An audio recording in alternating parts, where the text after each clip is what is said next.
Eight 2024 chemistry में तो आज हम जो चैप्टर 1 है पीएमडीसी सिलेबस का, तो जैसा कि आपको पता है कि हमारे पास जो हम एमडी कैट करते हैं ना, तो उसमें हमारे पास एक सिलेबस होता है this is called PMDC syllabus, Pakistan medical and dental council syllabus.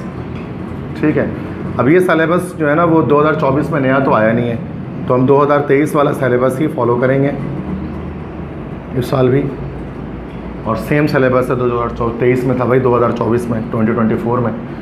अभी सिलेबस के अंदर जो है ना एमडी कैट में क्या होता है पीएम कि इसमें हमारे पास ना एक सिलेबस होता है, वाहिद टेस्ट है पूरे पाकिस्तान में एमडी कैट जिसमें हमारे पास एक सिलेबस होता है, उस सिलेबस के अकॉर्डिंग तैयारी करनी होती है। अदरवाइज़ जितने भी आपके टेस्ट, आप जितने भी यूनिवर्सिटीज़ का टेस्ट देंगे, चाहे आप कराची यूनिवर्सिटी का दें, चाहे आप फेडरल उर्दू का दें, या चाहे आप किसी भी यूनिवर्सिटी का टेस्ट दें, तो उसमें सिलेबस नहीं होता कुछ, उसमें कुछ भी आ सकता है।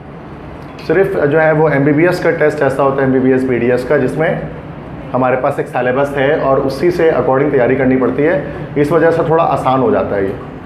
केमिस्ट्री में जैसे कि आप जानते हैं 54 एमसीक्यूज़ आते हैं, 54 एमसीक्यूज़ आते हैं, तो वो सारे इसी सिलेबस से आते हैं, पीएमडीसी सिलेबस से, और उसके लिहाज से ही मैं आपको पढ़ाता हूँ, तैयारी कराता हूँ। तो अभी आज हम इसमें पीएमडीसी सिलेबस के अकॉर्डिंग जो इसका चैप्टर नंबर 1 है, इसका नाम है introduction to fundamental concepts of chemistry. वैसे न्यू बुक जो है उसमें जो आप लोगों ने जो न्यू बुक पढ़ी है फर्स्ट ईयर की, उसमें फर्स्ट चैप्टर था स्टेशियोमेट्री के नाम से, स्टेशियोमेट्री, और जो रिपीटर हैं, जो इम्प्रूवर बैठे हुए यहाँ पर, उन्होंने चैप्टर 1 इसी नाम से पढ़ा था फर्स्ट ईयर में, introduction to fundamental concepts of chemistry. तो एक ही बात है, आप इसको स्टेशियोमेट्री भी कह सकते हैं इस चैप्टर को, introduction to fundamental concepts of chemistry भी कह सकते हैं। और इस चैप्टर में क्या आता है, जस्ट न्यूमेरिकल्स हैं, अगर आपको याद पड़ता है, सिर्फ न्यूमेरिकल्स हैं, मोल, एवोगाड्रोस नंबर, इस तरह से, और जो है वो स्टेशियोमेट्रिक रिलेशनशिप्स थे, मास मास, मास वॉल्यूम, वॉल्यूम वॉल्यूम, इसी तरह लिमिटिंग रिएक्टेंट एक टॉपिक था इसके अंदर। और जो न्यू बुक है, सिर्फ न्यू बुक के अंदर जो टॉपिक आया था परसेंटेज यील्ड वाला टॉपिक आया था, जो ओल्ड बुक में नहीं था। वहाँ सिर्फ एक टॉपिक ऐसा है जो कि रिपीटर्स को नया पढ़ना पड़ता है, वो परसेंटेज यील्ड है, अदरवाइज़ सारा पुराना टॉपिक है। ठीक है, तो जैसे कि मैंने अभी इंग्लिश में भी किया, केमिस्ट्री में भी मैं सेम प्रोसीजर स्टार्ट करूँगा कि मैंने एमसीक्यूज़ यहाँ पर मेंशन किए हैं, तो हम कोशिश करेंगे एमसीक्यूज़ की मदद से हम थ्योरी को समझने की कोशिश करेंगे, ताकि हम डायरेक्ट एमसीक्यूज़ कैसे टिक आउट होता है वो हमें पता लग जाए। चूँकि एमडी कैट में बेटा करना एमसीक्यूज़ ही, आप कुछ भी कर लो। फर्स्ट ईयर, सेकंड ईयर और एमडी कैट में फ़र्क यही है। इंटरमीडिएट में हमें वर्डिंग्स पर फोकस ज़्यादा करना पड़ता है, definition, wording, long question, derivation, numerical, लेकिन एमडी कैट के अंदर इन पर फोकस नहीं होना चाहिए। एमडी कैट में सिर्फ एमसीक्यूज़ पे फोकस होना चाहिए। जो बच्चे एमसीक्यूज़ की प्रैक्टिस नहीं करेगा वो कभी भी टेस्ट क्लियर नहीं कर सकेगा। ऐसे ही ना भाई, भले आपने थ्योरी जितनी अच्छी आती हो, आपको आपने 100 पेज रटे में हो थ्योरी में, लेकिन वो आपके एमडी कैट में किसी काम नहीं आते। तो जो रिपीटर है उनको ये बात अच्छी तरह से अंदाज़ा है इस चीज़ का कि क्या होता है एम कैट के अंदर। ठीक है, तो बेहतर ये है कि हम एमसीक्यूज़ शुरू करें। अगर एमसीक्यूज़ में आपको मसला आएगा तो फिर हम टॉपिक वाइज भी स्टार्ट करते हैं। ठीक है, चूँकि टाइम कम है, लिमिटेड टाइम है, तो हम एमसीक्यूज़ के लिहाज से ये भी कर सकते हैं फ़िलहाल तैयारी सारी। ओके, फर्स्ट एमसीक्यूज़ यहाँ पे हमारे पास आ रहा है। हर एमसीक्यूज़ को मैं खुद ही एक्सप्लेन करूँगा, आप देखिएगा कि आंसर कैसे पता लग रहा है। और चूँकि एमडी कैट में आप जानते हैं कि कैलकुलेटर अलाउ नहीं होता है, तो we don't have to use the calculator and we have to solve all the numericals here without using calculator. तो वो थोड़ा सा ये आपको परेशान कर सकता है कि बिना कैलकुलेटर के हम कैसे करेंगे। कैलकुलेटर के साथ करना तो फिर भी पॉसिबिलिटी है कि हम कर लें, लेकिन एक न्यूमेरिकल आ रहा है उसमें कैलकुलेटर भी इस्तेमाल नहीं करना है, तो it will be quite difficult. वैसे इतने न्यूमेरिकल्स आते नहीं हैं, 2 साल से तो नहीं आ रहे एमडी कैट के अंदर। अगर आपने जो इम्प्रूवर हैं जिन्होंने लास्ट टाइम दिया एमडी कैट, उनको पता है कि शायद 2 से 3 न्यूमेरिकल जस्ट हैं पूरे 54 में से, बाकी सारा का सारा थ्योरी भरा हुआ था। डाव वालों में भी और जेएसएमयू का जो हुआ था, पहले जेएसएमयू का उसमें भी थ्योरी थी, और बाद में जो रिकंडक्ट हुआ था एमडी कैट का, डाव ने जो लिया था, उसमें भी सारे केमिस्ट्री पोर्शन में एमसीक्यूज़ थे, मतलब न्यूमेरिकल्स नहीं थे। 2022 का पेपर उठाओगे तो उसमें भी आपको ऐसे मिलेगा, सारी थ्योरी मिलेगी। तो थ्योरी थोड़ी ज़्यादा है, न्यूमेरिकल कम है, लेकिन फिर भी अभी नहीं पता, इस साल दोबारा डाव पेपर बनाएगी एमडी कैट का, कराची का। तो अब ये नहीं पता कि इस बार थ्योरी ज़्यादा आएगी कि न्यूमेरिकल ज़्यादा आएगा, तो हमें तो हर तरह से तैयारी करनी पड़ती है, मतलब इस बात को सोचे बिना। तो चैप्टर 1 में न्यूमेरिकल सबसे ज़्यादा है, तो हम उसी को डिस्कस करेंगे, ठीक है।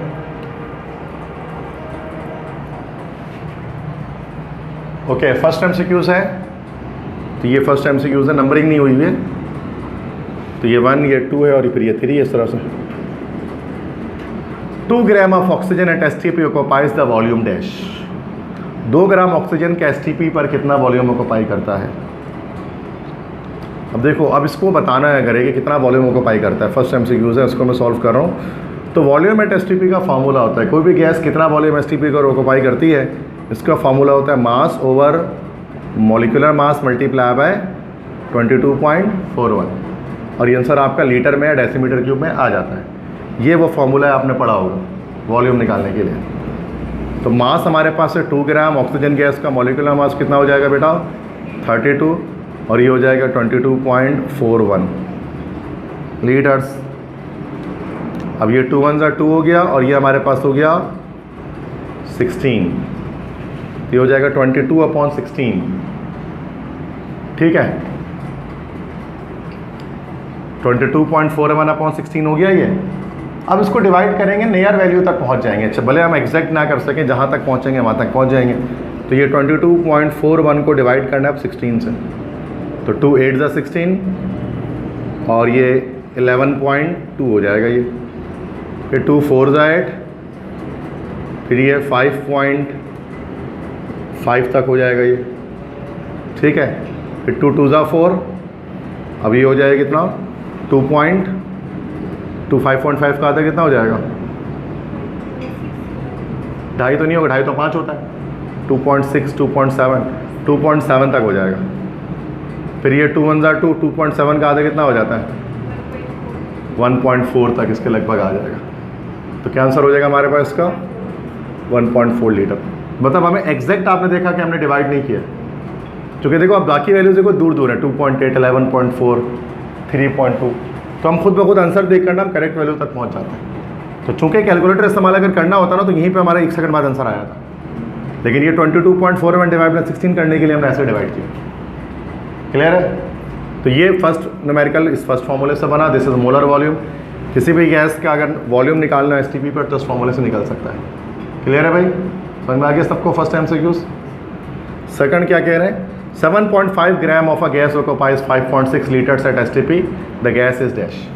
सेम देखो, सेम फार्मूले से बनेगा सेकंड MCQs कि एक गैस है उसका 7.5 ग्राम है, ये 5.6 लीटर STP पर ऑक्यूपाई कर रहा है, वो गैस क्या है। देखो वॉल्यूम बराबर किसके होता है, मास over molar mass multiply by 22.41। अब यहाँ पर गैस आइडेंटिफाई करना है, तो मतलब मॉलिक्यूलर मास निकालना है, तो गैस आइडेंटिफाई हो जाएगी।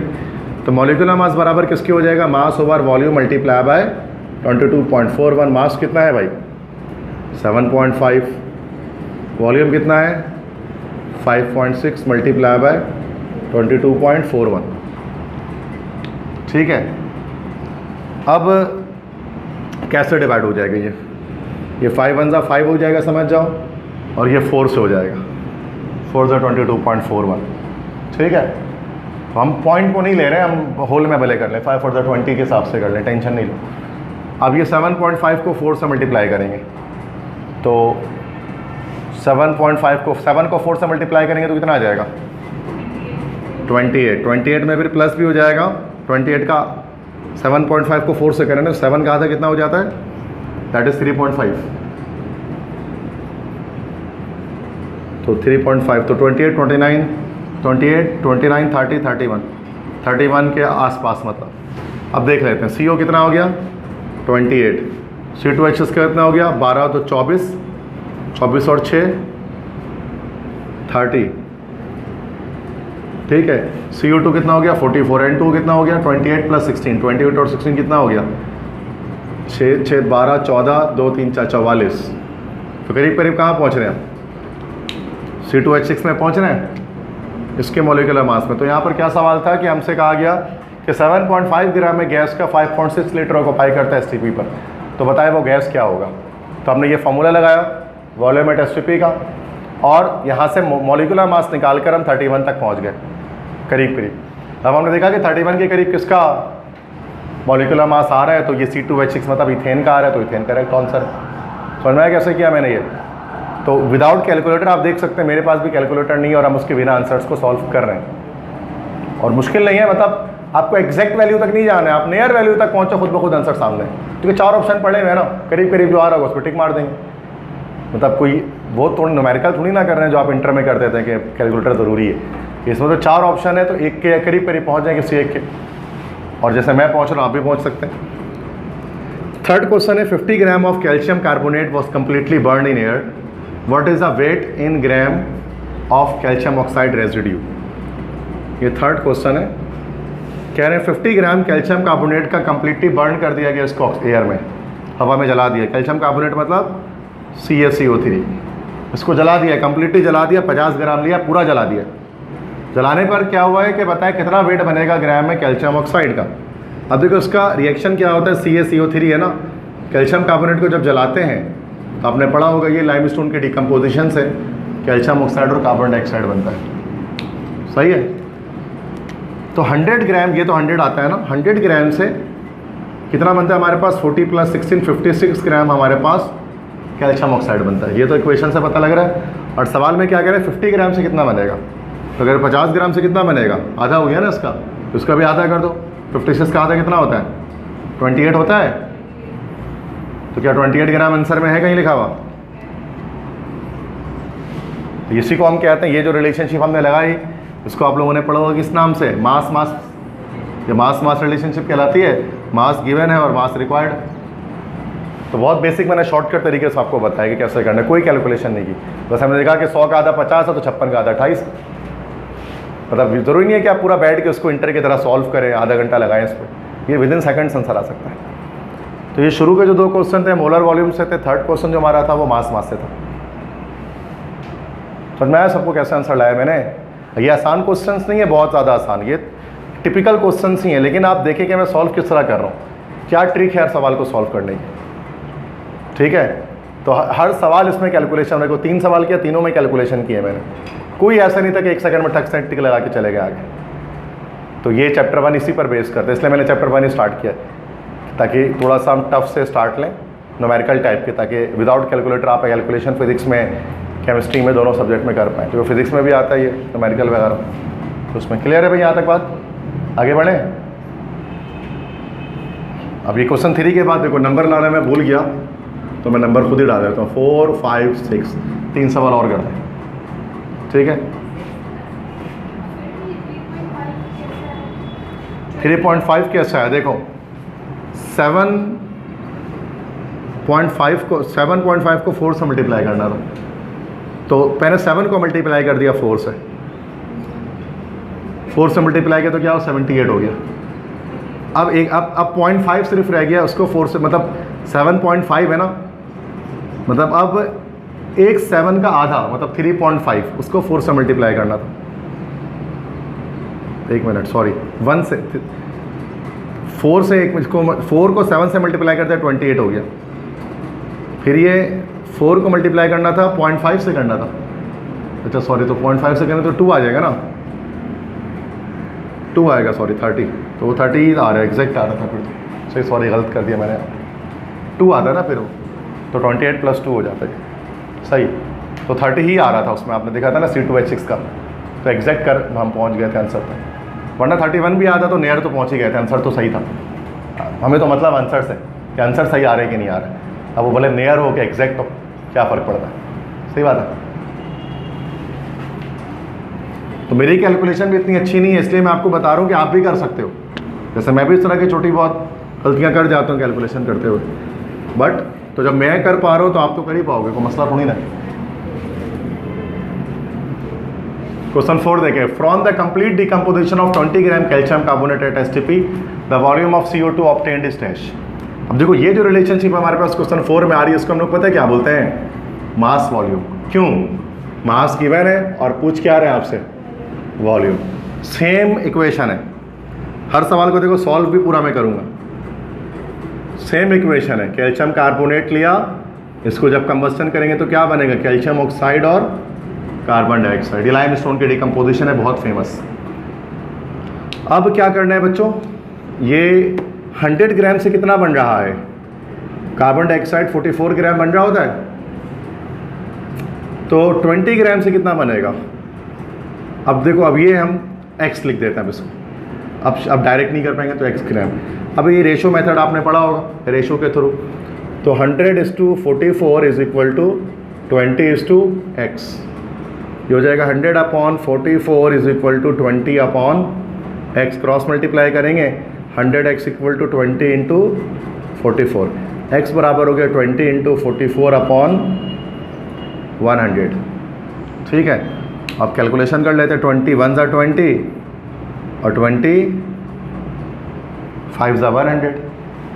अब 44 और 5 से, तो 5 1 ज़ा 5 और 5 की टेबल में 45 तो आ जाएगा ना, 5 9 ज़ा 45, 9 ही लिख लेते हैं। ठीक है, 8 पॉइंट समथिंग आएगा, 9 ही लिख देते हैं, तो एस की वैल्यू 9 आ गई। अब ये हमारे पास 9 ग्राम आया किसका, कार्बन डाइऑक्साइड का। हमें लेकिन वॉल्यूम बताना है, तो वॉल्यूम बराबर किसके होता है, मास over molar mass multiply by 22.41। मास है 9 ग्राम, मॉलिक्यूलर मास है 44 मल्टीप्लाई बाय 22.41। सही है, ये 1 से कट गया और ये 2 से कट गया, और ये हमारा 4.5 हो गया। तो 4 पॉइंट समथिंग कुछ आ रहा है ऊपर, 4 पॉइंट समथिंग का है, 4.5 आ रहा था, 4.48 निकाला हमने। देखा जाए तो हमने यहाँ पर भी थोड़ा सा दो शॉर्टकट मारा है, कैलकुलेशन करते हैं, बट आंसर सही आ गया, क्या फ़र्क पड़ता है। तो इसमें ये कहलाता है मास वॉल्यूम रिलेशनशिप। तो हमसे पूछा गया कि बताओ 20 ग्राम कैल्शियम कार्बोनेट से कितना कार्बन डाइऑक्साइड का वॉल्यूम बनेगा। तो फर्स्ट हमने क्या किया कि हमने देखा 20 ग्राम से कितना ग्राम कार्बन डाइऑक्साइड बनेगा। फिर जब ग्राम आ गया तो हमने ये जो फॉर्मूला था वॉल्यूम का, उससे निकाल कर वॉल्यूम में कन्वर्ट कर लिया। अगर आपको फर्स्ट ईयर याद है तो आपको पता होगा डायरेक्टली कभी भी हम मास से वॉल्यूम नहीं निकालते हैं, पहले मास से मास निकलता है, देन उसके बाद हम इस फॉर्मूले से उसको क्या करते हैं, कन्वर्ट करते हैं। सही है, बात समझ में आ रही है। न्यूमेरिकल नंबर 4, तो ये केमिस्ट्री में, इंग्लिश नहीं है, ये केमिस्ट्री है, सुनो टाइम लगेगा न्यूमेरिकल समझने में। इंग्लिश में क्या 1-1 सेकंड करके निकल जा रहे थे ना, इसमें 1 सेकंड में आप आंसर नहीं बता सकते। और यही तो 56 नंबर का ये है, 54 नंबर का। तो ये तो थोड़ा फोकस इस पर ज़्यादा होना चाहिए, इंग्लिश पे इतना फोकस नीड नहीं है। अच्छा, मैं इसको ना, अच्छा आप लिख चुके, मैंने देखा लिख भी नहीं रहे आप लोग उसको, तो आप वीडियो से आप लोग लिखोगे क्या, रिकॉर्डिंग से आप देख कर लिख लोगे फिर। ठीक है, तो अभी बस डायरेक्ट मैं सिर्फ सिखाते रहो आपको, लिखने का काम अभी आप नहीं करेंगे। आप बताएं, आपको फिर मैं स्टॉप करूँगा ना रिकॉर्डिंग फिर, तो मैं टाइम दूँ, मतलब आपको टाइम दूँ, स्लाइड कंप्लीट करने के बाद एक टाइम दूँ मैं आपको, 5 मिनट का, 3 मिनट का। सही है, वही आपसे पूछना पड़ेगा ना, ये बच्चे हर तरह से, तो फिर सारे बच्चे लिखेंगे, इसका मतलब है इन 3 सवाल के बाद। क्वेश्चन नंबर 5, क्वेश्चन 5 क्या कह रहे हैं भाई कि देखते हैं, ये भी देखो हर सवाल सॉल्व करने का, कोई भी सवाल डायरेक्ट नहीं आ रहा। Which has maximum number of molecules, किसमें नंबर ऑफ मॉलिक्यूल्स मैक्सिमम है। तो नंबर ऑफ मॉलिक्यूल्स निकालने का फॉर्मूला है, एवोगाड्रो नंबर याद है कुछ आपको, नंबर ऑफ पार्टिकल बराबर होता है मास over molar mass multiply by 22 नहीं, Na 6.02 एक्सपोनेंट 23। यस, यही फॉर्मूला होता है, लेकिन हम इसको डायरेक्टली अप्लाई नहीं करेंगे। देखो हम यहाँ देखेंगे कि जिसके मोल्स कम होते हैं ना, उसके नंबर ऑफ मॉलिक्यूल्स भी कम होते हैं, और जिसके मोल्स ज़्यादा उसके नंबर ऑफ मॉलिक्यूल भी ज़्यादा होते हैं। ये लॉजिक लगाएंगे इसमें, हम शॉर्टकट मारेंगे। ठीक है, मैक्सिमम नंबर ऑफ मोल्स मतलब मैक्सिमम नंबर ऑफ मॉलिक्यूल्स। तो इसका पहले हम मोल निकालते हैं। मोल क्या होता है, मास ओवर मोलिकुलर मास, ये तो पता है। तो 7/, ये हो जाएगा 28, ये कितना हो जाएगा 2/2, ये हो जाएगा 18/NO2, 14 + 32 हो गया 48 हो गया 46, सॉरी, ये हो गया 16/32। अब डिवाइड कर देते हैं सबको एक एक करके। 7 की टेबल में 28 आता है, 7 4 ये आ गया 0.25 मोल, ये आ गया 1 मोल। 18 की टेबल में 46 आता है, 18 3 46 होता है क्या, 18 3 46 होता है क्या, नहीं, 8 3 24 नहीं आ रहा, 3 मतलब 3 4 5 54, मतलब जो भी आ रहा होगा, मतलब इसकी वैल्यू <1 आ रही होगी। मतलब 1 से छोटी ही आ रही होगी ना भाई, क्योंकि 1 देखो 1 यहाँ आ गया हमारे पास, तो 1 से बड़ी तो आ नहीं सकती वैल्यू ये। 18/46 है ये, तो छोटी वैल्यू आएगी, यहाँ से हम निकाल सकते हैं। ऐसे भी देख सकते हैं 18 के टेबल में 3 से करेंगे तो पॉइंट समथिंग समथिंग आ जाएगा। तो पूरा मैं वैल्यू नहीं निकाल रहा इसका, बट ये हमें पता है लेस देन 1 है। चूँकि डेनोमिनेटर बड़ा है, नोमिनेटर छोटा है, तो लेस देन 1 वैल्यू आने वाली है। सही है, 1 से बड़ी होती तो फिर हम इसका कंपैरिजन इससे करा लेते। 16/32 1/2.5। तो सबसे ज़्यादा नंबर ऑफ मोल्स किसके हैं? ऑप्शन बी के हैं, तो इसी के नंबर ऑफ मॉलिक्यूल भी ज़्यादा है। सही, जिसके मोल्स ज़्यादा उसके नंबर ऑफ मॉलिक्यूल ज़्यादा। Simple logic. अब आप इसको एन से मल्टीप्लाई सभी को करना है तो रेशो तो सेम ही आएगा ना। तो यहाँ तक तो निकाल लिया ना हमने, बाकी एन से मल्टीप्लाई करेंगे तो नंबर ऑफ मॉलिक्यूल्स आ भी जाएंगे। लेकिन सवाल में ये थोड़ी ना पूछा कि कितने नंबर ऑफ मॉलिक्यूल्स से ये बात हो, ये तो पूछ रहे बताओ मैक्सिमम नंबर ऑफ मॉलिक्यूल्स कितने होंगे। तो बस आप मोल निकाल लें, जिसके मोल ज़्यादा उसके मॉलिक्यूल ज़्यादा। समझ गए, शॉर्टकट है ये। ठीक है, अगर नंबर ऑफ मॉलिक्यूल्स पूछा तो मोल निकालना आसान होता है, क्योंकि आप इस नंबर से जब मल्टीप्लाई करेंगे ना तो ये फिर आपको कैलकुलेटर की नीड पड़ जाएगी, फिर कैसे करोगे। तो बेहतर है कि हम शॉर्टकट करें सिर्फ मोल को देखते हुए। क्वेश्चन 6 है। 6 क्या कह रहा है? What is the volume in litre of oxygen required at STP to completely convert 1.5 moles of sulphur to sulphur dioxide. कह रहे सल्फर के रिएक्शन जब ऑक्सीजन से होता है तो सल्फर डाइऑक्साइड बनता है। कितना वॉल्यूम रिक्वायर होगा ऑक्सीजन का to completely convert 1.5 moles of sulphur to sulphur dioxide. मतलब आपसे पूछ रहे हैं, वॉल्यूम पूछ रहे हैं और इसका मोल दिया जा रहा है। तो अब ज़रा देखेंगे तो 1 मोल सल्फर से 1 मोल ऑक्सीजन आ रहा है। 1 मोल सल्फर को 1 मोल ऑक्सीजन की ज़रूरत है, तो इसके पीछे कुछ नहीं लिखा हुआ तो 1 लिखा हुआ, ये मोलर कोफिशिएंट है। तो 1.5 मोल सल्फर को कितने ऑक्सीजन की ज़रूरत होगी? जब 1 को 1 की ज़रूरत है तो 1.5 को कितनी की ज़रूरत होगी? 1.5 की ज़रूरत होगी। सिंपल कॉमन सेंस वाली बात है। तो 1.5 मोल ऑक्सीजन चाहिए और 1.5 मोल का वॉल्यूम कितना होगा? तो वॉल्यूम बराबर किसके होता है? Number of mole multiply by 22.41। मोल से डायरेक्ट कर लें तो ये हो जाएगा 1.5 मल्टीप्लाई बाय 22.41। अब ये देखो, मतलब 22 पॉइंट इसका कितना आ जाएगा लगभग 1.5 मल्टीप्लाई बाय 22। इसका मैं क्या शॉर्टकट निकालता हूँ, ये तो 1 मोल का हो गया और आधे मोल का होता है 11.2। ठीक है, दोनों को प्लस कर दोगे तो 1.5 मोल का आ जाएगा। ये 1 मोल का, ये आधे मोल का, दोनों को प्लस कर देते हैं। 3.6 33.6 है कहीं पर आंसर? देखो दिखा रहा आंसर, ये ऑप्शन। आप इसको डायरेक्ट भी कर सकते हैं, मेरी कैलकुलेशन इतनी अच्छी है नहीं, सच्ची बात है। मतलब मुझे इससे नहीं, पॉइंट से तो मैं बहुत डरता हूँ। पॉइंट की कैलकुलेशन में मेरी जान जाती है, तो मैं पॉइंट की कैलकुलेशन में आता ही नहीं हूँ, मैं डायरेक्ट शॉर्टकट मारता हूँ। आपने देखा क्या किया मैंने? 1.5 मोल करना था ना, तो 1 मोल इतना को पाई करता है, आधे मोल इतना करता है, दोनों को प्लस कर दिया, 1.5 मोल इतना करता है। जल्दी हो गया ना बनिस्बत इसके। जब आप इसको आप ऐसे करके सॉल्व करते हैं यूँ करके, तो ये थोड़ा टाइम लगता, 1 मिनट 2 मिनट 3 मिनट 4 मिनट, इससे बेहतर है बंदा जल्दी कर। समझ में आ गया तीनों सवाल? नेक्स्ट MCQs हमारे पास है। तो पीछे हमने कितने 6 MCQs तक हुए थे, कितने थे? 6 थे ना, तो ये 7 है। 7 नंबरिंग मैं यहाँ पर कर दे रहा हूँ, ठीक है, चूँकि की भी नहीं है।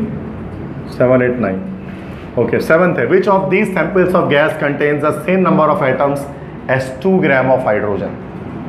बताइए इन चारों में से किसके पास उतने ही एटम्स होंगे जितने 2 ग्राम हाइड्रोजन के पास होते हैं? सबसे पहले ये देखना पड़ेगा 2 ग्राम हाइड्रोजन के पास कितने एटम होते हैं। 2 ग्राम ऑफ H2। अच्छा, एटम्स की बात कर रहे हैं। ओके, ये तो थोड़ा लंबा हो गया, चलो देखते हैं। 7 2 ग्राम ऑफ हाइड्रोजन के पास एटम्स कितने होते हैं? तो नंबर ऑफ मोल्स हमारे पास कितने आ गए इसके? अगर हम मोल्स निकालेंगे तो ये हो जाएगा 2/2, ये 1 मोल हो जाएगा। बट मसला ये है कि तो 1 मोल है, मतलब 6.02 एक्सपोनेंट 23, ये हो गया ना हमारे पास। Na हो गया, 1 मोल है तो उसके पास Na हो गया। 1 मोल में नंबर ऑफ पार्टिकल कितने होते हैं? Na होते हैं, 6.02 एक्सपोनेंट 23 होते हैं। ऐसा ही है, लेकिन हमसे पूछ रहे हैं एटम्स।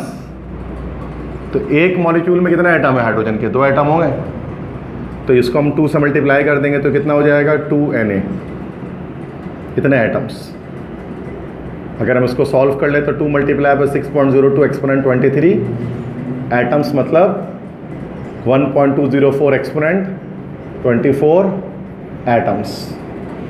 मतलब आप किसी मैथ, मैं जो करता हूँ ना, मैं डायरेक्टली मैं इसको देख लेता हूँ, मतलब आप चाहे तो उसको के जरिए भी कर सकते हैं। तो ये सवाल पूछा जा रहा है कि 2 ग्राम हाइड्रोजन में एटम्स कितने होंगे? इतने होंगे हाइड्रोजन के। अब बताओ इतने ही एटम्स और किस में होंगे इन चारों में से? देख लेते हैं। 22 ग्राम ऑफ कार्बन डाइऑक्साइड, पहले कह रहे हैं कि ए ऑप्शन में क्या है 22 ग्राम ऑफ कार्बन डाइऑक्साइड, तो पहले इसका मोल निकालते हैं। 22/44 मॉलिक्यूलर मास भी दिया हुआ उन्होंने, ठीक है। तो ये मोल निकल गया, मल्टीप्लाई बाय Na, तो ये 1 हो गया और ये 2 हो गया, तो ये हमारे पास आ गया 0.5 Na आ गया। अब नंबर ऑफ एटम्स पूछ रहे हैं, तो एक कार्बन डाइऑक्साइड में कितना एटम है? 3 एटम है, तो 0.5 मल्टीप्लाई बाय 3 कितना हो जाएगा? 1.5 Na। लगभग आना कितना चाहिए था हमारे पास? 3 को जब 0.5 से मल्टीप्लाई करेंगे तो 1.5 आएगा। आना कितना चाहिए था? 2 Na। ये 1.5 आ रहा है, तो A तो नहीं है। अब B देख लेते हैं, B ऑप्शन को चेक करते हैं। 8 gram of methane, this is 8 divide by 16 multiply by Na, number of molecules आ जाएंगे इससे। तो ये वही हो गया 0.5 Na हो गया मल्टीप्लाई बाय, और एक मीथेन में, मीथेन CH4 होता है ना भाई, अच्छा नियॉन का दिया वैसे। तो ये मीथेन क्या होता है? CH4 होता है ना। एक मीथेन में 5 एटम है, तो 0.5 मल्टीप्लाई बाय 5, तो कितना आ जाएगा? 0.5 को 4 से मल्टीप्लाई करते हैं तो 2 आ जाता है, तो ये आ जाएगा 2.5 Na। हमें लाना कितना है? 2 Na लाना है। B भी कट गया। अब आ जाते हैं C पर। 40 ग्राम ऑफ नियॉन, तो 40 divide by 20 multiply by Na, तो 1 और 2 Na आ गया, और ये डायरेक्ट इसके एटम्स ही आएंगे जो कि एलिमेंट है, 2 Na एटम्स। तो अब आ गया 2, तो आंसर क्या हो गया हमारा? C। तो ये थोड़ा सा इसमें किस तरह से वर्कआउट किया। उसमें सबसे पहले हमने देखा कि 2 ग्राम हाइड्रोजन में एटम्स कितने होते हैं? इतने होते हैं। फिर हमने बाकी सब में चेक किया कि 2 Na किस में आ रहा है, इसमें 1.5 आ रहा है, इसमें 2.5 आ रहा है, और 2 Na आ रहा है C ऑप्शन में, तो C ऑप्शन टिक कर दिया। अब D में चेक नहीं करूँगा, मुझे पता है D सही होगा नहीं। जब आप सही ऑप्शन तक पहुँच गए तो D पे जाने की जरूरत ही नहीं है। पसंद आ गए? तो देखो हर एक न्यूमेरिकल में कैलकुलेशन है, अच्छी खासी है, ठीक है, लेकिन ये कॉन्सेप्ट बनाएगा आपका। ये 8th MCQs है। How many atoms of carbon are present in 18 gram of glucose? 18 gram glucose में कितने कार्बन के एटम्स होते हैं? तो डायरेक्ट हम तो ये नहीं बता सकते कि 18 ग्राम ग्लूकोज में कितने कार्बन के एटम है। मॉलिक्यूल पहले चेक कर लेंगे कितने होते हैं। नंबर ऑफ पार्टिकल का फॉर्मूला क्या होता है? क्या बताया मैंने? मास over molecular mass multiply by 6.02 exponent 23, मतलब Na, कैपिटल N 12। मास कितना है बेटा? 18 ग्राम। मॉलिक्यूलर मास कितना है? 180 आ जाता है इसका। ग्लूकोज का 180 आता है, डायरेक्ट याद होना चाहिए। निकालेंगे तो 180 आ जाएगा, लेकिन याद होना चाहिए ग्लूकोज का 180, बहुत कॉमन है। मल्टीप्लाई बाय Na, तो ये हो जाएगा 0.1 हो जाएगा, ये 1/10 हो जाएगा, ये 0.1, तो ये आ जाएगा हमारा 0.1 Na। ठीक है बेटा, 0.1 Na आ गया ये। और हमसे लेकिन पूछ के आ रहे हैं कि कितने कार्बन एटम्स हैं। तो एक ग्लूकोज के मॉलिक्यूल में 6 कार्बन एटम है ना भाई, तो इतने ग्लूकोज के मॉलिक्यूल में कितना होगा? इसको मल्टीप्लाई किससे कर देंगे? 6 से कर देंगे, तो हो जाएगा 0.6 Na। तो 0.6 Na करके तो हमारे पास, चलो इसको फिर मल्टीप्लाई भी कर देते हैं, चूँकि हमारे पास आंसर Na की फॉर्म में नहीं है, तो जैसा है वैसे कर लेते हैं। मसला होने 0.6 मल्टीप्लाई बाय 6.02 एक्सपोनेंट 23, ठीक है। तो 6 वैसे 36 होता है, तो मतलब 3.6। बी या डी में से एक ऑप्शन है का पावर सेट करना पड़ेगा। अब इनको मल्टीप्लाई करेंगे तो 6.0, 0.6 को 6 से मल्टीप्लाई करने क्या हो जाएगा? 36 तो नहीं होगा, 3.6 होगा। 6 36 होता है, लेकिन जब 6 को 0.6 करेंगे तो 3.6 हो जाएगा एक्सपोनेंट 23। कौन सा ऑप्शन है बताओ? बी ऑप्शन हो जाएगा। तो यहाँ पर हमने क्या किया, क्वेश्चन 8 में आपने देखा, इसमें पूछा कि बताओ कितने कार्बन 18 ग्राम ग्लूकोज में कितने कार्बन के एटम होते हैं। तो पहले तो हमने ये बताया कि 18 ग्राम ग्लूकोज में मॉलिक्यूल कितने होते हैं, कितने मॉलिक्यूल होते हैं। तो मॉलिक्यूल होते हैं इतने 0.1 Na, ठीक है। फिर एक मॉलिक्यूल में चूंकि 6 कार्बन है तो हमने इसको नंबर ऑफ ग्लूकोज मॉलिक्यूल को 6 से मल्टीप्लाई कर दिया तो ओवरऑल 18 ग्राम ग्लूकोज में कितने कार्बन के एटम्स है वो पता लग गए। सही, उन्होंने हमें कंप्लीट सॉल्व करने के लिए कहा, हमने कंप्लीट सॉल्व कर लिया। सही है, समझ में आ गई बात। क्वेश्चन 9 है, A substance X was found to contain 72% carbon and 12% hydrogen and 16% oxygen. The empirical formula of the compound is, तो ये भी PMDC सिलेबस में होता है, एम्पेरिकल फार्मूला निकालना होता है। ठीक है, अब एम्पेरिकल फार्मूला कैसे निकालेंगे ज़रा देखिएगा। और परसेंटेज दी हुई है, अगर आपको परसेंटेज दे दी जाए और एम्पेरिकल फार्मूला आपको फाइंड आउट करना हो तो मल्टीपल स्टेप आपके उसमें। सबसे पहले स्टेप में क्वेश्चन नंबर में आपको 9 करा रहा हूँ ना, क्वेश्चन 9। सबसे पहले आपको क्या करना पड़ेगा बेटा, मोल रेशोज मालूम करने पड़ेंगे। सबसे पहले स्टेप में क्या होगा, आपको मोल रेशो निकालना पड़ेगा। और मोल रेशो कैसे निकलता है पता है, percentage divided by atomic mass of element. 3 element है, कार्बन है, हाइड्रोजन, ऑक्सीजन है, तो कार्बन का मोल रेशो निकाल लेंगे। 72 डिवाइड बाय 12 कितना आ गया, 12 के टेबल में 72 आता है, आता ही है, किस टेबल पे आता है, 12 2 ज़ा 24, 12 3 ज़ा 36, 12 के टेबल में 72 कब आता है, 12 6 ज़ा 72, देख लेते हैं, 12 6 6 ज़ा 12, 6 ज़ा 6 7, बिल्कुल सही कर सकते हैं। टेबल इतनी याद थोड़ी ना होती है, आप मल्टीप्लाई कर लो। 6 आ गया कार्बन के रेशो। अच्छा, आप किसका निकालें, हाइड्रोजन का निकाल लें, 12 अपॉन हाइड्रोजन को तो 1 ही होता है, तो 12 आ गया। ऑक्सीजन का निकाल लें 16, इसका कितना होता है, 16 ही होता है, 1 निकल गया। ये हो गया मोल रेशो। सेकंड, उसके बाद क्या निकालेंगे बेटा, simplest mole ratio. Simplest mole ratio किसका, कार्बन का, हाइड्रोजन का और ऑक्सीजन का। उसमें मोल रेशो को लीस्ट मोल रेशो से डिवाइड कर देंगे।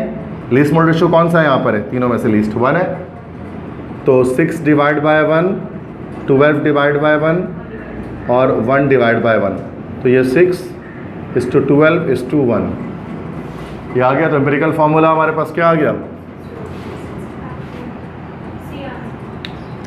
हाँ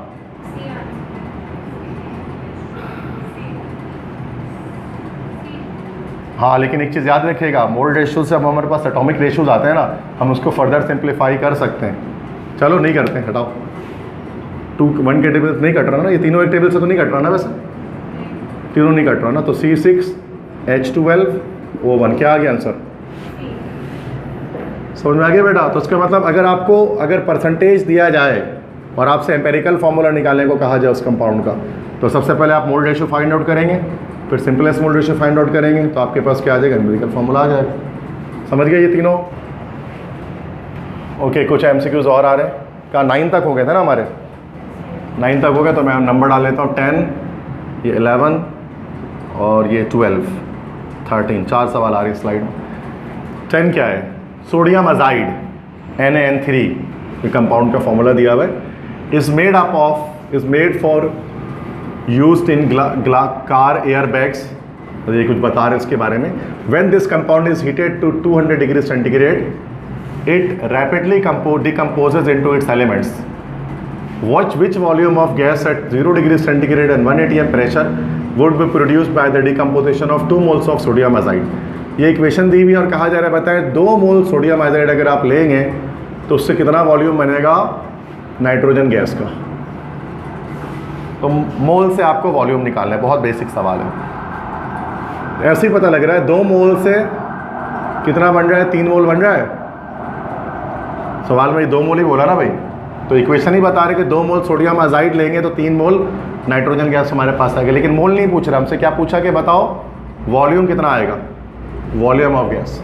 तो वॉल्यूम बराबर हो जाएगा number of mole multiply by 22.41। Number of mole कितना है बेटा, दिस इज 3 मल्टीप्लाई बाय 22.41, जो हो जाएगा 66 के आसपास कुछ ऐसा। कितना आ जाएगा, 67.2। सही है, डायरेक्ट आ गया बिना कुछ सॉल्व किए हुए। अभी तक हमने इसमें 6 समझ किए हैं, समझ में आ गया। तो सवाल कितना लंबा है लेकिन आंसर में कुछ भी नहीं था।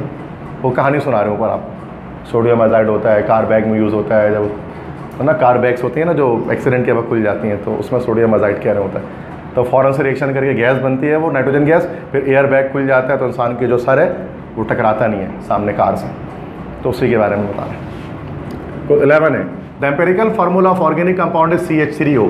ये एम्पेरिकल फार्मूला दिया हुआ है बच्चों एक ऑर्गेनिक कंपाउंड का।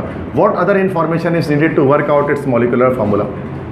बताओ और क्या चाहिए आपको मॉलिकुलर फार्मूला अगर आपको बताना है। देखो बेटा, अगर एम्पेरिकल फार्मूला दिया जाए तो मॉलिकुलर फार्मूला बताने के लिए एम्पेरिकल फार्मूला की ज़रूरत होती है और उसको मल्टीप्लाई किससे कर देते हैं, n से कर देते हैं। याद है n क्या होता है, n बराबर होता है molecular formula mass divide by empirical formula mass. तो n की नीड है, n से मुराद ratio between molecular formula mass and empirical formula mass. तो क्या ऑप्शन हो सकता है?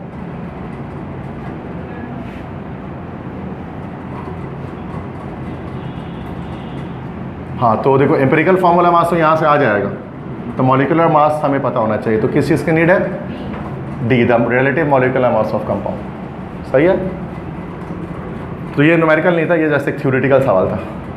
नेक्स्ट है which has maximum number of molecule. फिर से आ गया मैक्सिमम नंबर ऑफ मॉलिक्यूल, तो मैक्सिमम मोल निकालेंगे, मैक्सिमम मॉलिक्यूल आ जाएंगे। ठीक है, तो ये आ गया 64 अपॉन SO2 का 64 होता है, 32 + 32 1 आ गया। 71 अपॉन क्लोरीन का भी 71 ही होता है, तो 35.5 × 2 1 आ गया। 6 ग्राम ऑफ H2 6/2 3 आ गया। 48/32 3 से छोटा ही आएगा, कुछ भी आएगा, जो भी है 3 से छोटा ही आएगा। C option correct. मतलब मैं नहीं निकालना, ज़रूरत नहीं है। देखिए समझ में आ रहा है, 3 से छोटी वैल्यू आने वाली। क्लियर है। ये पीछे भी सवाल किया था, वैल्यूज चेंज होकर आए दोबारा से। तो हमने क्या किया, मोल निकाला, जो कि सब मल्टीप्लाई तो Na से ही हो रहे हैं ना, तो अगर मोल बढ़ेगा तो नंबर ऑफ पार्टिकल भी बढ़ेंगे। क्लियर है। 13 which of the following hydrocarbon has greatest percentage of carbon. किसमें कार्बन की परसेंटेज सबसे ज़्यादा है? बेंजीन, ये। तो देखो कार्बन की परसेंटेज जैसे सिंपल सी बात है, एरोमेटिक कंपाउंड में ज़्यादा होती है, बेंजीन में ज़्यादा होती है। देखो ना, कार्बन 6 हाइड्रोजन 6, जितना कार्बन उतनी हाइड्रोजन है, तो कार्बन की परसेंटेज ज़्यादा है। इसमें कार्बन टू हाइड्रोजन रेशो में देखो, ये 1:1 का रेशो आ रहा है और ये कितने का रेशो आ रहा है। मतलब आप ऐसे 6:6 कर लो, 6:10 कर लो, 6:12 कर लो और 6:14 कर लो।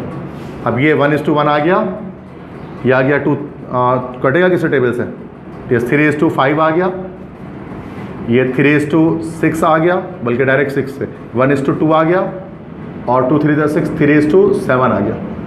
तो मैक्सिमम रेशो इसमें आ रहा है कार्बन टू हाइड्रोजन का, 1:1 का रेशो आ रहा है। बाकी सब में देखो कार्बन हाइड्रोजन के मुकाबले में कम है, इसमें कार्बन हाइड्रोजन दोनों बराबर है। इसलिए जो बेंजीन है या एरोमेटिक कंपाउंड होता है, हम कहते हैं ना कि इनका रेशो कार्बन परसेंटेज ज़्यादा होता है इनमें। इसी वजह से जब इनको जलाया जाता है ऑर्गेनिक कंपाउंड्स को, तो पढ़ा होगा आपने, ब्लैक स्मोक के साथ जलते हैं, काले धुएं के साथ जलते हैं। MCQs भी आता है ना, due to high percentage of carbon in it. Clear, समझ में आ गया? ठीक है, 13 तक हो गया। अब हम आते हैं 14 पर। ये है 14 है, 15 है, 16 है, 17 है, फिर 4 है इसमें।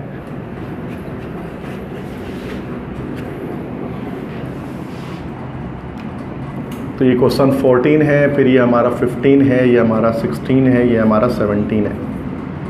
ओके बेटा, तो 14 से स्टार्ट कर देता। Mole ratio of carbon hydrogen oxygen is इतना इतना इतना respectively, the empirical formula of the compound will be. देखो मोल रेशियो दे दिया गया है, तो जब मोल रेशियो दे दिया जाए तो जैसे हम सिंपलेस्ट मोल रेशियो मालूम करेंगे, हमें एम्पेरिकल फॉर्मूला पता लग जाएगा। और सिंपलेस्ट मोल रेशियो मैंने अभी बताया था, mole ratio divide by least mole ratio. तो कार्बन का कितना है 0.322, इसका हाइड्रोजन क्या है 0.972 और इसका कितना है 0.322। सबसे कम वाला कौन सा है? 0.322 सबसे कम है, 0.322 सबसे कम है, तो सबको 0.322 से डिवाइड किया। अब ये इसका आ गया 1, इसका आ गया 1, इसका आ जाएगा देखो 3 × 3 3 3 9, डायरेक्टली देखो 0.3 0.9, तो क्या आ जाएगा इसका 3 आ जाएगा, तो आ जाएगा CH3O। क्या ऑप्शन है? समझ में आ गया? तो मोल रेशियो दिया जाए तो जस्ट सिंपलेस्ट मोल रेशियो और एम्पेरिकल फॉर्मूला डायरेक्ट आ गया। सही है, समझ में आ गया? क्वेश्चन 15 है, how many hydrogen atoms are present in 0.046 gram of ethanol. इतने ग्राम इथेनॉल में कितने हाइड्रोजन एटम्स होंगे? ओके जी,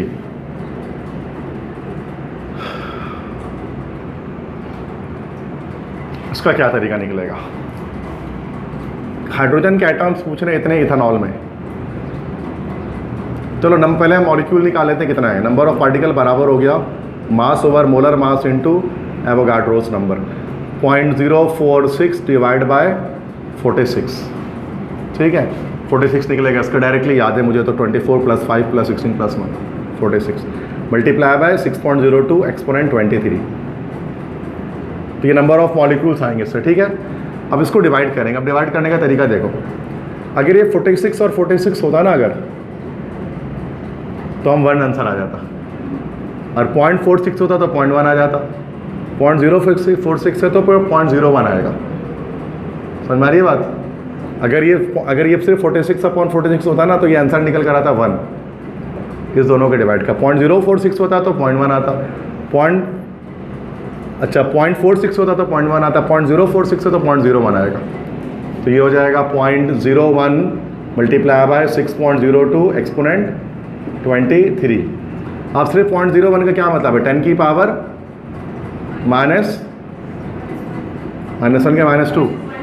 -2 इंटू 6.02 एक्सपोनेंट 23। ये हो जाएगा 6.02 एक्सपोनेंट 23 -2 कितना हो गया 21। ये तो आ गया हमारे पास मॉलिक्यूल्स कितने हैं इथेनॉल के। और हमसे क्या पूछा कि हाइड्रोजन के एटम्स कितने हैं। तो हाइड्रोजन के एटम एक मॉलिक्यूल में कितने हैं, 5 × 1 6, तो 6 से मल्टीप्लाई किया इसको, तो कितना आ गया ये हमारा 36 एक्सपोनेंट 21। तो है कहीं पर 36 है या 3.6 है,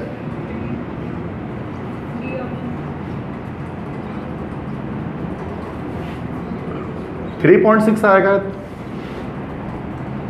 या 36 आएगा। तो यहाँ हमारा 36 निकल जाए।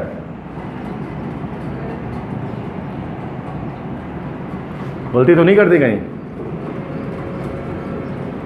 ये तो ठीक आ रहा, सही है। 0.01 आएगा, बिल्कुल सही है। ये 10 की पावर -2 है ना भाई, एक डिजिट 2 डिजिट राइट साइड पे जा रहे हैं। तो 23 में से -2 किया 21 इंटू 6 36 36 एक्सपोनेंट 21।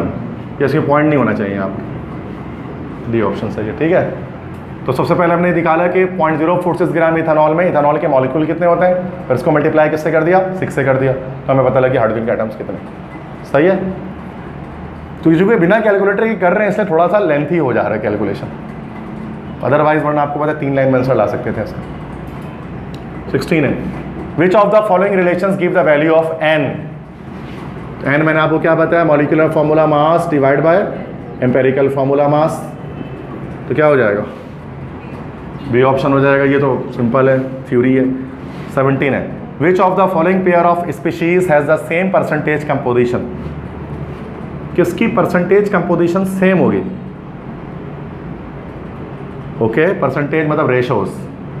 अब 1:4 है ये, और ये हो जाएगा 1:3।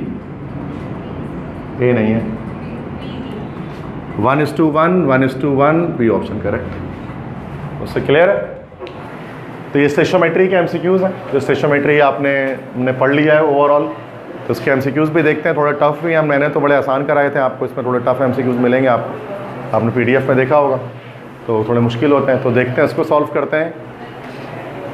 तो ये है the number of atoms in 8 gram methane is dash. 8 grams of methane में नंबर ऑफ एटम्स हमारे पास कितने होंगे। 0.5। यस, तो किस हाफ हमारे पास हो गया मोल, ये 0.5 N है, मतलब 0.5 N है। लेकिन हमसे ये तो नहीं ना पूछ रहा मॉलिक्यूल्स कितने होंगे, नंबर ऑफ एटम्स कितने होंगे। तो एक मॉलिक्यूल में हमारे पास कितने एटम्स हैं, 4 + 1 5। तो 0.5 को हमें किससे 5 से मल्टीप्लाई करना पड़ेगा। जब 5 को 0.5 से मल्टीप्लाई करेंगे तो क्या होगा 2.5 N है। तो आंसर क्या होगा इसका, हमारा डी आ जाएगा। तो हर सवाल में ना कहीं घुमाया हुआ है इसमें। वैसे 175 सवाल हैं जो मैंने आपको दिए थे, 175 उसके अंदर। अब सारे तो नहीं सकते, जितने हो सकेंगे हम करेंगे, लेकिन वो हर तरह के सवाल उसमें हैं। फिर से बता रहा हूँ, कह रहे थे number of atoms in 8 gram of methane. 8 gram of methane में कितने नंबर ऑफ एटम्स हैं। तो सबसे पहले तो हमने निकाल लिया कि मॉलिक्यूल्स कितने होंगे, तो 0.5 N होंगे। ये ऐसे कर देते हैं ना, 0.5 N होंगे। अब एक मॉलिक्यूल में हमारे पास कितने 5 एटम्स हैं, तो 0.5 Na में कितने एटम्स होंगे, मल्टीप्लाई कर दिया इसको 5 से, तो हमारे पास 2.5 Na आ गया। समझ गए? शॉर्टकट बता रहा हूँ, वरना लॉन्ग में तो पूरा सॉल्व भी कर सकते हैं। नेक्स्ट क्वेश्चन है, assuming fully decomposed the volume of CO2 released at STP on heating 20 gram of calcium carbonate is dash. कह रहे 20 ग्राम कैल्शियम कार्बोनेट को अगर आप हीट करेंगे तो कितना वॉल्यूम CO2 का, कार्बन डाइऑक्साइड गैस का आपको मिलेगा। तो ये हमारे पास मास वॉल्यूम रिलेशनशिप है। और मास वॉल्यूम रिलेशनशिप किस तरह से है, तो जब हम कैल्शियम कार्बोनेट लेते हैं CaCO3, कैल्शियम कार्बोनेट को जब हम हीट करेंगे तो calcium oxide plus carbon dioxide में चेंज होगा ही। तो 100 ग्राम आपका कितना बना रहा है कार्बन डाइऑक्साइड, 44 ग्राम बना रहा है, तो 20 ग्राम कितना बनाएगा, x बनाएगा। तो हम इसको सॉल्व कर लेते हैं x के लिए। 100/44 इज इक्वल टू 20/x, तो ये 100x equal to 20 into 44, x equal to 20 into 44 divide by 100, 21 ज़ा 20, 25 ज़ा 100, ठीक है। तो 5 8 ज़ा 40, 8 पॉइंट समथिंग समथिंग, 8 पॉइंट, हाँ 8.8 हो गए, 8 भी मान के चल सकते हैं, मसला नहीं है। ये तो हमारे पास आ गया इतना ग्राम। अब हमें इसको मालूम करना है क्या, वॉल्यूम एट STP। तो वॉल्यूम बराबर होता है मास over molar mass multiply by 22.41। तो मास हमारे पास हो गया जैसे कि 8.8, ये 44 मल्टीप्लाई बाय 22.41। अब देखो 1 हो गया, ये 2 हो गया, ये 4 पॉइंट समथिंग समथिंग आएगा। क्या आंसर आ जाएगा? तो इतना मैं नहीं जा रहा 4.48। अब मैं इतना पॉइंट में नहीं खेलता, पॉइंट खुद ही देखो सब बाकी दूर है ना इससे, समझ गए? बाकी दूर ऑप्शन है, वो 2 है, वो 0.4 है, ये 11 है। अब ऐसा नहीं आएगा 4.48, 4.49, 4.50, 4.51, ये ऐसे 4 ऑप्शन नहीं होते हैं कि आप एग्जैक्ट पॉइंट में नाप के सही चल जाओ। ऐसे क्या जल्दी हो गया ना, कट कट काटा खत्म किया, 1 सेकंड में आंसर आ गया। वरना आप ये पॉइंट ही सॉल्व करने में 5 मिनट निकाल देगा तुम्हारा, सर में दर्द अलग होगा, ठीक है। तो समझ में आई बात। नेक्स्ट क्वेश्चन है, the number of moles of CO2 which contain 8 gram of oxygen. कितने मोल कार्बन डाइऑक्साइड में 8 ग्राम ऑक्सीजन होंगे? यस, अच्छा ये सवाल रह गया, okay. If Na is Avogadro's number, the number of electrons in 9 gram of water will be dash. 9 ग्राम पानी में सबसे पहले तो देख लो कि मॉलिक्यूल कितने होंगे, हाफ Na, 0.5 Na होगा। बात समझ में आ गई? क्योंकि 18 ग्राम 1 मोल होता है, 9 ग्राम आधा मोल हो गया, आधा मोल में कितना हो गया, 0.5 Na हो गया, सही है। अब इलेक्ट्रॉन्स पूछ रहे कितने हैं, तो एक मॉलिक्यूल में कितना इलेक्ट्रॉन मिलेगा आपको? 6 इसके मिल जाएंगे बिल्कुल, और 2 इसके मिल जाएंगे, तो 8 मिल जाएंगे। तो मल्टीप्लाई कर दिया 8 से, तो ये हो जाएगा 4 Na। तो 4 Na आंसर है, ये रहा, सही है। नेक्स्ट लास्ट क्वेश्चन है, the number of moles of CO2 which contain 8 gram of oxygen. ये कैसे होगा भाई, number of moles of CO2 which contain 8 gram of oxygen. तो पहले हम ये देखते हैं, मैं लॉजिकली कर रहा हूँ। 1 मोल CO2 में कितना ग्राम ऑक्सीजन है? 32 ग्राम है। तो 0.5 मोल ऑफ CO2 में कितना ग्राम होगा, और 0.25 में कितना होगा? तो आंसर क्या आ गया उसका? 0.25 मोल, ए ऑप्शन।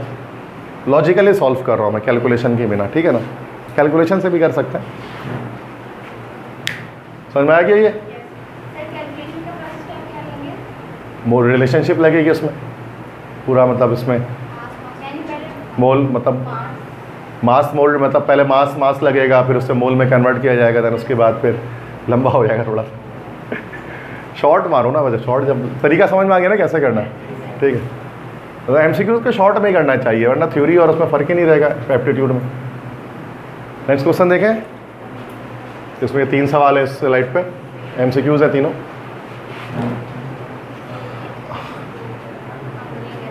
क्या लिखा है? Ammonia gas is produced by heating together the solid ammonium chloride and COH2। If a mixture containing 4 moles each of these solid is heated, how many moles of ammonia are produced? This is limiting reactant। सबसे पहले आपको limiting reactant मालूम करना है। तो calcium hydroxide है ना, पहले इसको निकाल लेते हैं। 4 4 दोनों मोल है ना, डिवाइड किससे करेंगे? 1 से, इसको 2 से, तो ये 4 हो गया और ये 2 आ गया। ये हमारा लिमिटिंग रिएक्टेंट है। तो 2 मोल से बन रहा है कितना मोल अमोनिया? 2 मोल अमोनिया। तो 4 मोल से कितना बनेगा? 4 mole. D option correct. Logic सही है, समझ में आ गई कैसे वो सेकंड्स में हो जाएगा ये। अब ये नहीं कि उसको पूरा न्यूमेरिकल कर रहे 2 पेज भर के इस पर। वैसे ये वर्डिंग से भी हो सकता है ये काम, 1 पेज का न्यूमेरिकल पूरा, लेकिन हम उसको सेकंडों में कर सकते हैं। नेक्स्ट देखें, how many moles of HCN are produced when 6 moles of ammonia, 6 moles of oxygen and 6 mole of methane react in the following process. फिर दोबारा लिमिटिंग रिएक्टेंट है। 3 रिएक्टेंट दिए हैं, सबसे पहले तीनों में देखना लिमिटिंग कौन सा है। तीनों में 6 6 6 6 6 6 divide by 2 divide by 3 divide by 2। ये ऑक्सीजन आ गया हमारे पास लिमिटिंग। ओके 3 मोल से बन रहा है HCN कितना? 2 मोल। तो 6 मोल से कितना बनेगा? 4 मोल बनेगा। बी ऑप्शन सही है। बिल्कुल आराम से बिल्कुल सॉल्व हो जाता है अगर आपको कॉन्सेप्ट है इन चीज़ को कैसे किया जा रहा है। समझ में आ रहा है शॉर्टकट कैसे कर रहा हूँ। नेक्स्ट है विच quantity is same for 1 mole of ethanol. ये तो सिंपल क्वेश्चन है, न्यूमेरिकल नहीं है ये। विच quantity is same for 1 mole of ethanol and 1 mole of ethane. 1 mole ethanol और 1 मोल इथेन में क्या चीज़ सेम होगी? दोनों का अगर 1 1 मोल लिया जाए तो क्या चीज़ है जो दोनों में सेम आएगी? हाँ yes, both C and D. सही कहा, ई ऑप्शन है ना। नंबर ऑफ मॉलिक्यूल, जब मोल सेम होगा तो नंबर ऑफ मॉलिक्यूल भी सेम होंगे। 6.02 एक्सपोनेंट 23 और वॉल्यूम एट एसटीपी भी सेम होगा दोनों का 22.41 डेसीमीटर क्यूब। लेकिन नंबर ऑफ एटम सेम नहीं होंगे क्योंकि इथेनॉल में नंबर ऑफ एटम अलग होंगे और इथेन में अलग होंगे, मास भी अलग होगा। सिंपल सी बात है। लास्ट क्वेश्चन है which of the following contains same number of molecule 8 gram of methane. ये पहले 8 ग्राम मीथेन में चेक करना है कितने मॉलिक्यूल है। तो हाफ एन है, मतलब 3.01 एक्सपोनेंट 23 हो जाएगा। ये हाफ मोल आ गया ना, ये 8 मतलब 16 होता है ना, तो हाफ मोल आ गया तो 3.01 एक्सपोनेंट 23। अब हाफ, बस अब आपको हाफ मोल देखना है कौन सा हाफ मोल आ रहा है। अच्छा चारों में से हाफ मोल, क्या ये हाफ मोल है? 2/2 नहीं, 1 मोल है। ये तो नहीं होगा। 14/28 हाफ मोल है। बी ऑप्शन करेक्ट हो गया। समझ गए? ये तो नहीं होगा ना 32/32 1 मोल, 44/44 1 मोल, तो इसलिए अभी ऑप्शन करेक्ट। समझ में आ रहा है कैसे कर रहे हैं? ठीक है। तो मोल अगर मोल बराबर होंगे तो नंबर ऑफ पार्टिकल भी बराबर होंगे। क्लियर है? नहीं समझ में आई बात? मुश्किल MCQ थे लेकिन बहुत, अगर किसी को कॉन्सेप्ट है ना, लॉजिक काम कर रहा है तो बहुत आराम से हो जाएगा। तो 8 ग्राम मीथेन में जितने मॉलिक्यूल हो तो उतने ही मॉलिक्यूल 14 ग्राम नाइट्रोजन में भी होंगे। सही है, क्योंकि दोनों हाफ मोल आ रहे हैं। बाकी सब में 6.02 एक्सपोनेंट 23 होंगे, क्योंकि सब में 1 मोल आ रहा है। सही है, आगे बढ़े।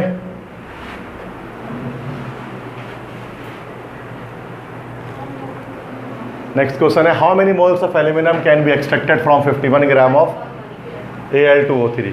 ओके 51 ग्राम एल्यूमिनियम ऑक्साइड में कितने मोल्स होंगे? तो बस इसका मॉलिक्यूलर मास निकाल लेते हैं पहले। 27 × 2 + 48, हाँ वो 48 हो गया ना। और 27 2 से कितना हो गया?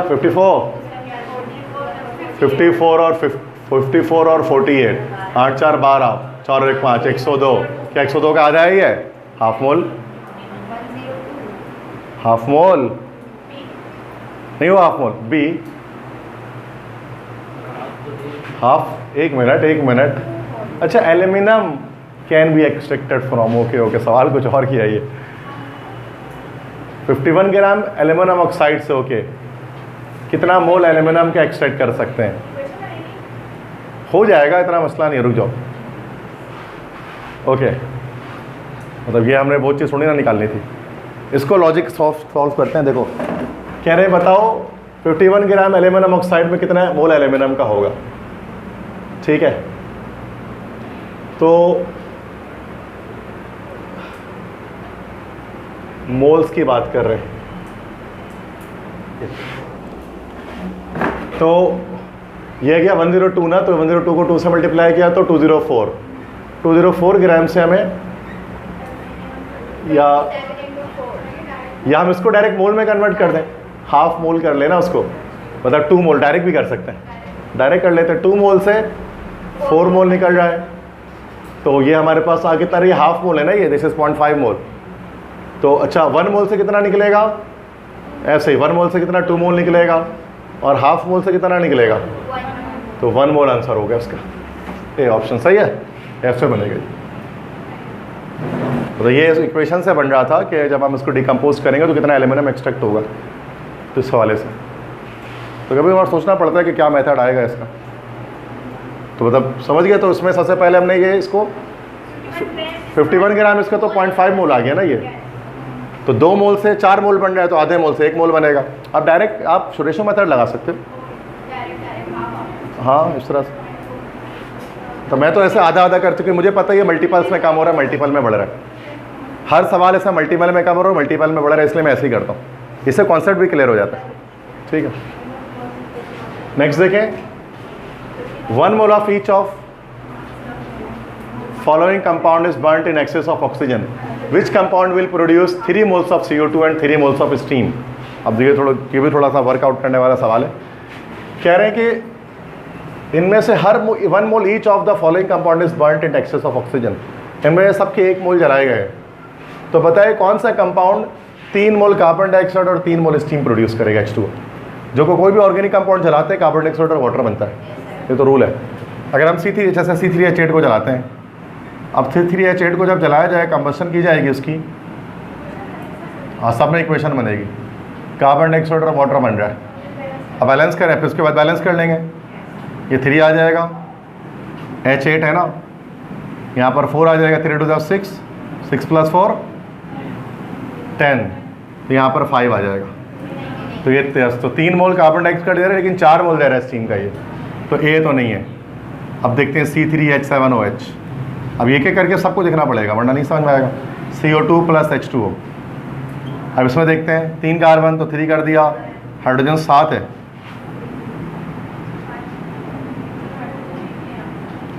सेवन हाइड्रोजन है ना, यहाँ पे तो 7 हो नहीं सकता ना, 7/2 इसको नहीं कर सकते, कंपाउंड है ये, इसको 8 कर सकते हैं।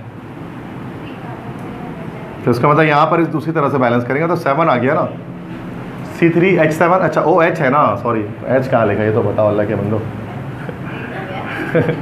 वही मैं बोला ऐसा तो कभी होता नहीं है, 8 हो गया ना, ऐसा हो गया 4, ऐसा बैलेंस ही नहीं होता वो। अब उसके बाद ऑक्सीजन यहाँ पर कितना है, 3 to the 6, 6 + 4 10, तो चलो यहाँ 10 का मसला आ जाएगा, यहाँ 2 और 1 है, तो 5 नहीं, यहाँ पर अगर 9/2 कर देना तो 10 हो जाएगा, ये 10 हो जाएगा ना, फिर 2 से मल्टीप्लाई कर देंगे सब कुछ, ये 2 हो गया, ये 2 कट गया, ये 6 हो गया और ये 2 हो गया, तो ये भी नहीं हो रहा, वैसे भी ख़त्म करो। अब आ जाओ C3H7COOH, लग रहा आखिरी वालों का ये सर में दर्द करके। देखते हैं, अभी ऐसे सवाल में शुरू में आ जाए आंसर सही रहता है, तो वो टाइम वरना करते रहो सबको बैठ के। H2O, अब ये हो गया C3, कार्बन 4 है तो 4 कर दिया, हाइड्रोजन 7 और 1 8 है तो 4 कर दिया, ऑक्सीजन 4 to the 8, 8 + 4 12 है, यहाँ पर 2 तो 4, तो 10 यहाँ 5 कर दें, 5 to the 10 12, लेकिन 4 4 आ रहा है, D ऑप्शन करेक्ट होगा। मतलब जब तीनों जब नहीं हो रहा तो करके देख लेते हैं D को भी ना, कि D पता लगा D भी नहीं आ रहा। CH3COOCH3 मेथाइल एसीटेट है ये, प्लस ऑक्सीजन, कार्बन डाइऑक्साइड और वाटर बनेगा, जलाएंगे उसको तो ठीक है बेटा। 2 का 3 कार्बन तो 3 लगा लें यहाँ पर, हाँ तो 3 तो किसी में आ ही नहीं रहा था, उसमें आ जाएगा, कर लेते ना, अब क्या जब इतना मेहनत किया है तो 3 3 6 यहाँ पर 3 लगा दिया। ऑक्सीजन यहाँ पर है 3 to the 6, 6 7 8 9, यहाँ हो गया 1 2 3 4,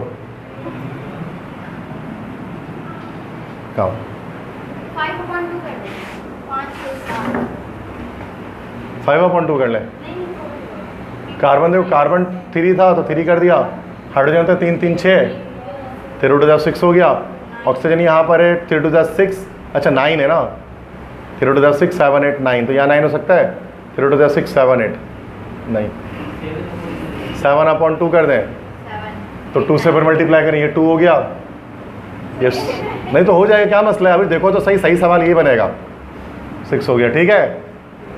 तो अब 2 मोल जो है ना वो 6 मोल कार्बन डाइऑक्साइड और 6 मोल वाटर प्रोड्यूस करे, तो उसमें बोला कि 1 मोल क्या करेगा, 3 मोल इसका, 3 मोल इसका, तो डी ऑप्शन करेक्ट होगा। ऐसा करने पे आंसर आएगा। अभी तो बड़ा लंबा हो गया सवाल ये वाला, सही है। तो उसमें क्या करना पड़ेगा, इक्वेशंस हमें बनानी पड़ेंगी, देन जाकर हमें पता लगेगा, सही है। नेक्स्ट क्वेश्चन देखिए, which compound does not have empirical formula CH2? ये तो आसान है, बता सकते हो CH2O किसका नहीं है एम्पिरिकल फॉर्मूला? बी और सी तो नहीं होगा, ई तक ऑप्शन है इसमें तो। किसका CH2O नहीं निकलेगा एम्पिरिकल फॉर्मूला?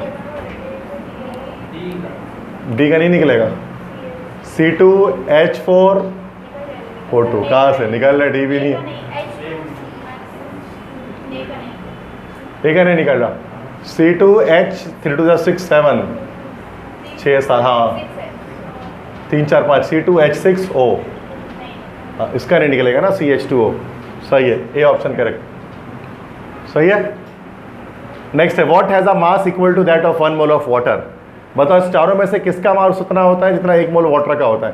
तो 1 मोल वाटर का मास कितना होता है? 18 ग्राम। बताएं 18 ग्राम इन चारों में से क्या होगा? किसका? 18 ग्राम किसका मास होगा? एक मॉलिक्यूल 18 ग्राम का होगा, एक मॉलिक्यूल पानी का, एक मॉलिक्यूल पानी का 18 ग्राम का होगा। आप कॉमन सेंस वाली बात करो। DM cube of water,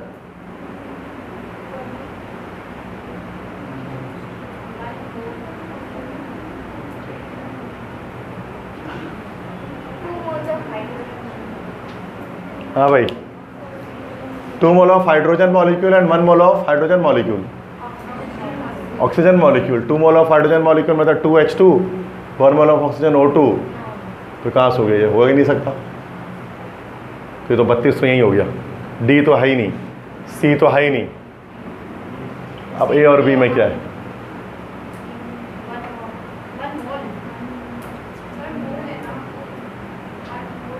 1 mole of steam, steam क्या चीज़ होती है? स्टीम का फॉर्मूला क्या होता है? तो 1 मोल इसका मास कितना निकलेगा? तो क्यों नहीं हुआ बी ऑप्शन? अच्छा लेकिन ए क्यों नहीं होगा बच्चे, ये भी सवाल करते हैं। सर 22.4 भी तो 1 मोल होता है, तो 1 मोल होता तो उसका भी तो सर वही हो गया 22 हुआ। तो सही तो बता रहा हूँ, मोल होता है, मोल में ग्राम, 18 ग्राम। लेकिन मसला पता है क्या, ये ए क्यों नहीं है? वाटर की वजह से। 1 mole of a gas occupies 22.41 DM cube. Water is not a gas, it is a liquid, that's why वो मोलर वॉल्यूम का रिलेशन इसमें नहीं लगेगा, वो स्टीम पे लग सकता है। वो वाटर लिक्विड, वाटर मतलब पानी है, तो पानी में उड़ने लगेगा, तो इसलिए बी ऑप्शन है। सी क्यों नहीं हुआ? कॉमन सेंस है ना, ऐसी कॉमन सेंस वाली बात है। एक मॉलिक्यूल पानी का कितना छोटा हो सकता है? पानी का एक मॉलिक्यूल कितना छोटा हो सकता है? बहुत ही ज़्यादा छोटा हो सकता है। 18 ग्राम तो उसका वजन आएगा नहीं, उसको तो बहुत ही कम आएगा। मतलब 6.02 एक्सपोनेंट 23 मॉलिक्यूल अगर पानी के लेंगे तो वो 18 ग्राम होगा, क्योंकि 1 मोल आएगा। अगर एवोगाड्रोस नंबर अगर 6.02 एक्सपोनेंट 23 मॉलिक्यूल्स होंगे वाटर के, वो 18 ग्राम होगा, वो 1 मोल आएगा। तो एक मॉलिक्यूल कह रहा है, एक मॉलिक्यूल का तो मास ही बहुत कम होगा। वो निकल जाएगा उसका मास भी एवोगाड्रो नंबर से, बट वो माइनस पावर ग्राम में आएगा। निकाला है ना हमने, तो मसला समझ में आ गया सारे। देखो हर MCQs कैलकुलेशन बेस्ड है, जिसमें कुछ ना कुछ सोचना पड़ रहा है। कोई भी ऐसा नहीं है कि सेकंड में आंसर दे दो। मतलब मुझे सोचना पड़ रहा है तो आपको सोचो कितना सोचना पड़ेगा इसके अंदर। तो ये माइंड ट्रेनिंग होगी इससे, अगर आप करेंगे तो। वो ये कि ये अगर कर लिया तो हर तरह का मुश्किल से मुश्किल सवाल आप कर पाएंगे, क्योंकि ये आसान सवाल नहीं है। नेक्स्ट क्वेश्चन करते हैं।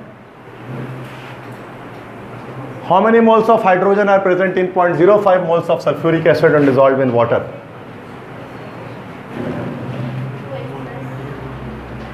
कितने मोल हाइड्रोजन आइंस के होंगे 0.05 मोल सल्फ्यूरिक एसिड में जब उसको पानी में डाला जाएगा?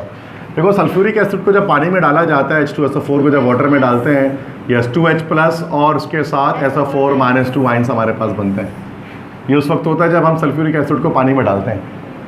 तो 1 मोल सल्फ्यूरिक एसिड प्रोड्यूस कर रहा है 2 मोल H प्लस आइन। हाँ, हाफ प्रोड्यूस करेगा, 0.5 मोल प्रोड्यूस करेगा, कितना भाई 1 मोल।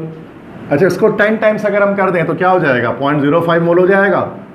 तो इसका भी 10.1 मोल हो जाएगा। ये आप रेशो मेथड से भी कर सकते हैं इसको। देखो 1 मोल कर रहा है 2 मोल प्रोड्यूस, आधा मोल कितना करेगा, 1 मोल करेगा, 1 मोल, मतलब रेशो से नहीं कर रहा मैं, 1 मोल। अब 0.5 को 10 टाइम्स कम किया, 10 टाइम्स कम करेंगे तो पॉइंट, मतलब डिवाइड बाय 10 करेंगे तो ये आ जाएगा। तो इसको डिवाइड बाय 10 करेंगे तो कितना आ जाएगा, 1 को 0.1 आ जाएगा। आंसर क्या आ गया, 0.10 मोल। अब इसको रेशो मेथड से ऐसे कर सकते थे, 1/2 is equal to 0.05 upon x। तो आप निकाल लो x के लिए, यही आएगा। सही है, लेकिन रेशो मेथड से ज़्यादा जल्दी लॉजिकली हो सकता है सवाल सॉल्व। ठीक है, साफ तौर पे एप्टीट्यूड के अंदर। ठीक है, नेक्स्ट क्वेश्चन है, what volume of SO2 will produce on heating 0.1 mole of zinc sulphide. देखो सेम सवाल है, 0.1 मोल जिंक सल्फाइड जो है वो कितना वॉल्यूम SO2 का प्रोड्यूस करेगा। देखो हाँ, वही वाला लॉजिक लगा रहे हो ना। ठीक है, 2 मोल कर, अरे इतना जल्दी बता दोगे, 2 मोल हमारे पास कर रहा है कितना प्रोड्यूस, अच्छा कितना SO2 प्रोड्यूस कर रहा है, 2 मोल। तो 0.1 मोल कितना करेगा, 0.1 मोल। वॉल्यूम पूछ रहा है STP पर, तो 0.1 मल्टीप्लाई बाय 20 तो 2.241, सी ऑप्शन। अब ये ऑप्शन बोल रहे थे क्यों,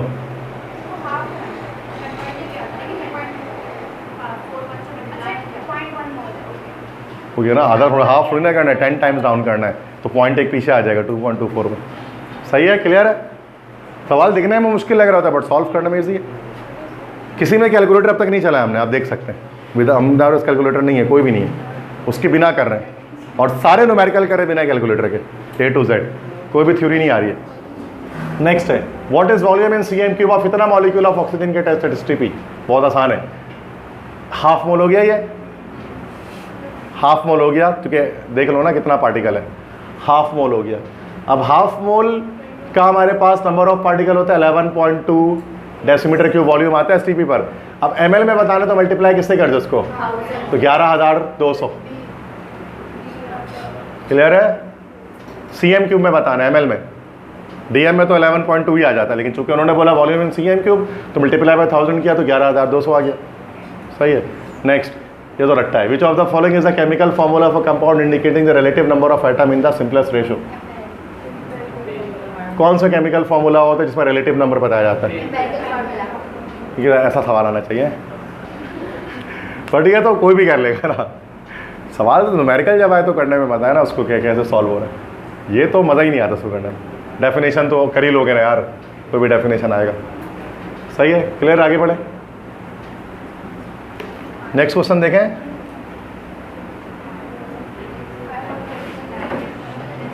five moles of NaCl contain dash number of Cl minus ions.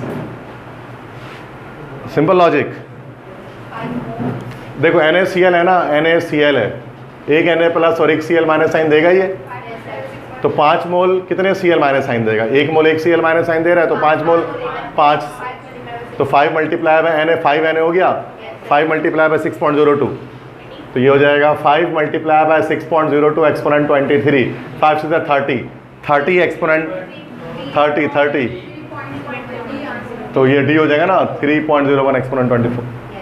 सही है, और मैं कैसे किया, 30 वैसे आ रहा था, 30 पॉइंट पीछे किया तो पावर एक बढ़ गया। How many moles of oxygen are needed for a complete combustion of 2 moles of butane. 2 mole butane को जलाने के लिए कितना ऑक्सीजन गैस रिक्वायर हो गया। ब्यूटेन से इक्वेशन बननी चले पड़ेगी, C4H10 प्लस O2 बना CO2 प्लस H2O। ठीक है, पहले बैलेंस करना पड़ेगा, 4 10 मतलब 5, 4 2 8, 8 और 5 8 5 9, 8 प्लस 5 13 तो बना नहीं सकते, 13/2 किया, इस से सबको मल्टीप्लाई कर दिया, 2 हो गया, ये 8 हो गया, करना आता है फ्रैक्शनल बैलेंस, ये 10 हो गया, ये दोबारा बैलेंस हो गया। ये फ्रैक्शनल बैलेंस करने का तरीका वो आपको कैसे करना आता है वैसे करो, मैं फ्रैक्शनल बैलेंस कर दूँ। बैलेंसिंग इक्वेशन आ गई, अब देखो ये बैलेंस होगा ऑलरेडी, सारी चीज़ें बैलेंस होंगी, ठीक है। ऑक्सीजन बैलेंस नहीं हो रहा, ऑक्सीजन बैलेंस नहीं हो रहा। अरे एक मिनट ना, क्या कह रहे हैं अब बताओ। 2 मोल्स ब्यूटेन में कितना चाहिए, तो डायरेक्ट बन रहा है 13 मोल्स ऑफ, क्या ऑप्शन हो गया, तो लगाने नहीं पा रहा रिलेशनशिप, डायरेक्ट इक्वेशन बता रहा है। इक्वेशन बैलेंस बता दो, देखो दोबारा देखो, C4H10 प्लस O2। अब देखो जब भी हाइड्रोकार्बन की कंबस्शन करेंगे बनेगा यही, ये तो आसान है। अब देखो कार्बन 4 था, 4 कर दिया, हाइड्रोजन 10 था, 5 कर दिया। अब ये हो गया 4 to the 8, 8 + 5 13। इसको आप 13 कर नहीं सकते है ना, या तो ये 14 होगा या तो ये 12 होगा। लेकिन 13 बनाने के लिए अगर मैं इसको 13/2 कर दूं तो 2 कैंसिल हो जाएगा, 13 बच जाएगा। अब इस 2 को हटाना है तो क्या करूं, सबको मल्टीप्लाई कर दो 2 से। अब जब ये 1 है 2 से मल्टीप्लाई हो तो 2 1 = 2, ये 4 2 = 8, ये 5 2 = 10। और जब 13/2 को 2 से मल्टीप्लाई करेंगे, 13/2 को 2 से, तो 2 कैंसिल हो जाएगा, 13 बच जाएगा। अब ये दोबारा बैलेंस है, आप चेक कर सकते हैं, इसको कहते हैं फ्रैक्शनल बैलेंस। हाँ जल्दी शॉर्टकट है, नहीं तो बढ़ाते रहो, 3 4 6 8 10 करते रहो, टाइम ज़ाया होता है ना। शॉर्टकट बता रहा हूँ मैं तुम्हें, एप्टीट्यूड शॉर्टकट का नाम है, सही है। उसके बिना भी बैलेंस था, लेकिन हम अक्सर फ्रैक्शनल बैलेंस पसंद नहीं करते ना, हम चाहते हैं अपॉन हट जाए। मतलब इक्वेशन में ना अपॉन नहीं होना चाहिए, अपॉन के बिना बैलेंस होना चाहिए, इसलिए अपॉन के नंबर को हटाने के लिए हमने मल्टीप्लाई किया, सही है। Okay, give the equation, given the equation, ये दिया हुआ भाई, क्या बोल रहे हैं इसके बारे में।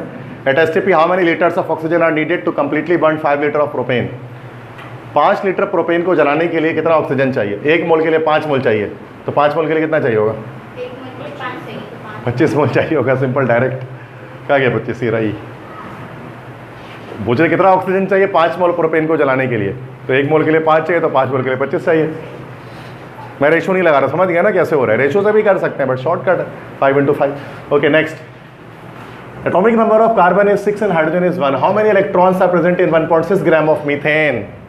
फिर नंबर ऑफ इलेक्ट्रॉन पूछे, पहले तो देखना है कि 1.6 ग्राम मीथेन में मॉलिक्यूल कितना होगा, पहले तो ये देखते हैं ना।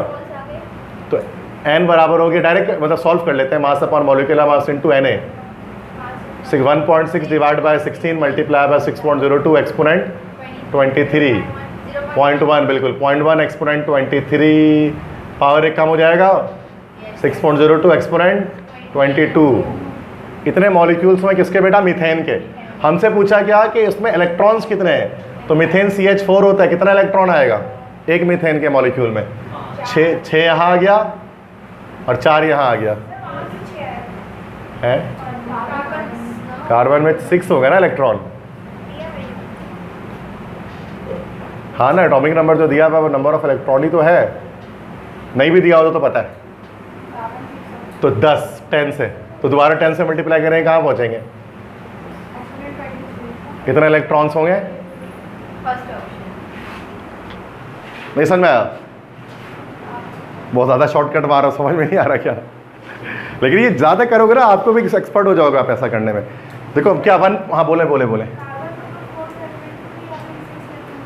ग्रुप 4 क्या है, तो उससे क्या पता लगता है, लास्ट शेल में 4 इलेक्ट्रॉन है, लेकिन टोटल इलेक्ट्रॉन कितने ग्रुप नंबर से नहीं पता लगता, वो एटॉमिक नंबर से पता लगता है। Group number tells you number of electrons in the last shell of an atom, not the whole number of electron. और यहाँ पर total number of electron, last shell के इलेक्ट्रॉन थोड़ी ना पूछ रहा आपसे। कितना लिया था ऑक्सीजन का, 6 लिया था, 6 लिया था भाई, 8 लिया होगा, क्यों लिया था 6? कौन सा सवाल था भाई, पीछे जाते थे ना, नंबर ऑफ इलेक्ट्रॉन पीछे था क्या,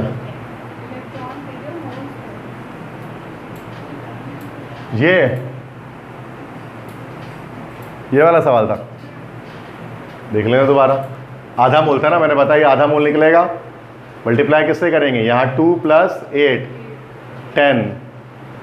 10 से करेंगे तो कितना 5, तो ये सही लिया था, 5 है नहीं आ रहा था पिछली बार भी, अरे 8 लिया था, क्या हो गया, 8 + 2 10 आ रहा था, आज याद आ रहा है 8 लिया था, रिकॉर्ड हुआ, मैं देख लेता पीछे तभी रिकॉर्ड कर लेता ना ताकि पता लग जाए क्या लिया था पीछे, सही है। मतलब एटॉमिक नंबर कॉमन सेंस वाली बात है, एटॉमिक नंबर लेना है क्योंकि नंबर ऑफ इलेक्ट्रॉन्स पूछ रहा है, फिर ग्रुप नंबर होने देखेंगे। क्लियर है यहाँ तक? नेक्स्ट क्वेश्चन देखते हैं। What volume in dm cube of oxygen is obtained when 0.2 moles of KClO3 are heated? Direct करें सॉल्व। 2 मोल से 3 मोल बन रहे हैं, तो रेशो लगाना पड़ेगा। 2 से 2/3 इज इक्वल टू 0.2/x, तो 2x equal to 0.2 into 3, x equal to 0.2 into 3/2, 0.1 into 3.3। हाँ लेकिन 0.3, लेकिन ये क्या है, ये तो हमारे पास वो आया ना, मोल आया ना, मोल आया ये। अब अवोगाड्रो नंबर वो 0.3 को मल्टीप्लाई कैसे करेंगे, 22.41 से कितना आ जाएगा ये?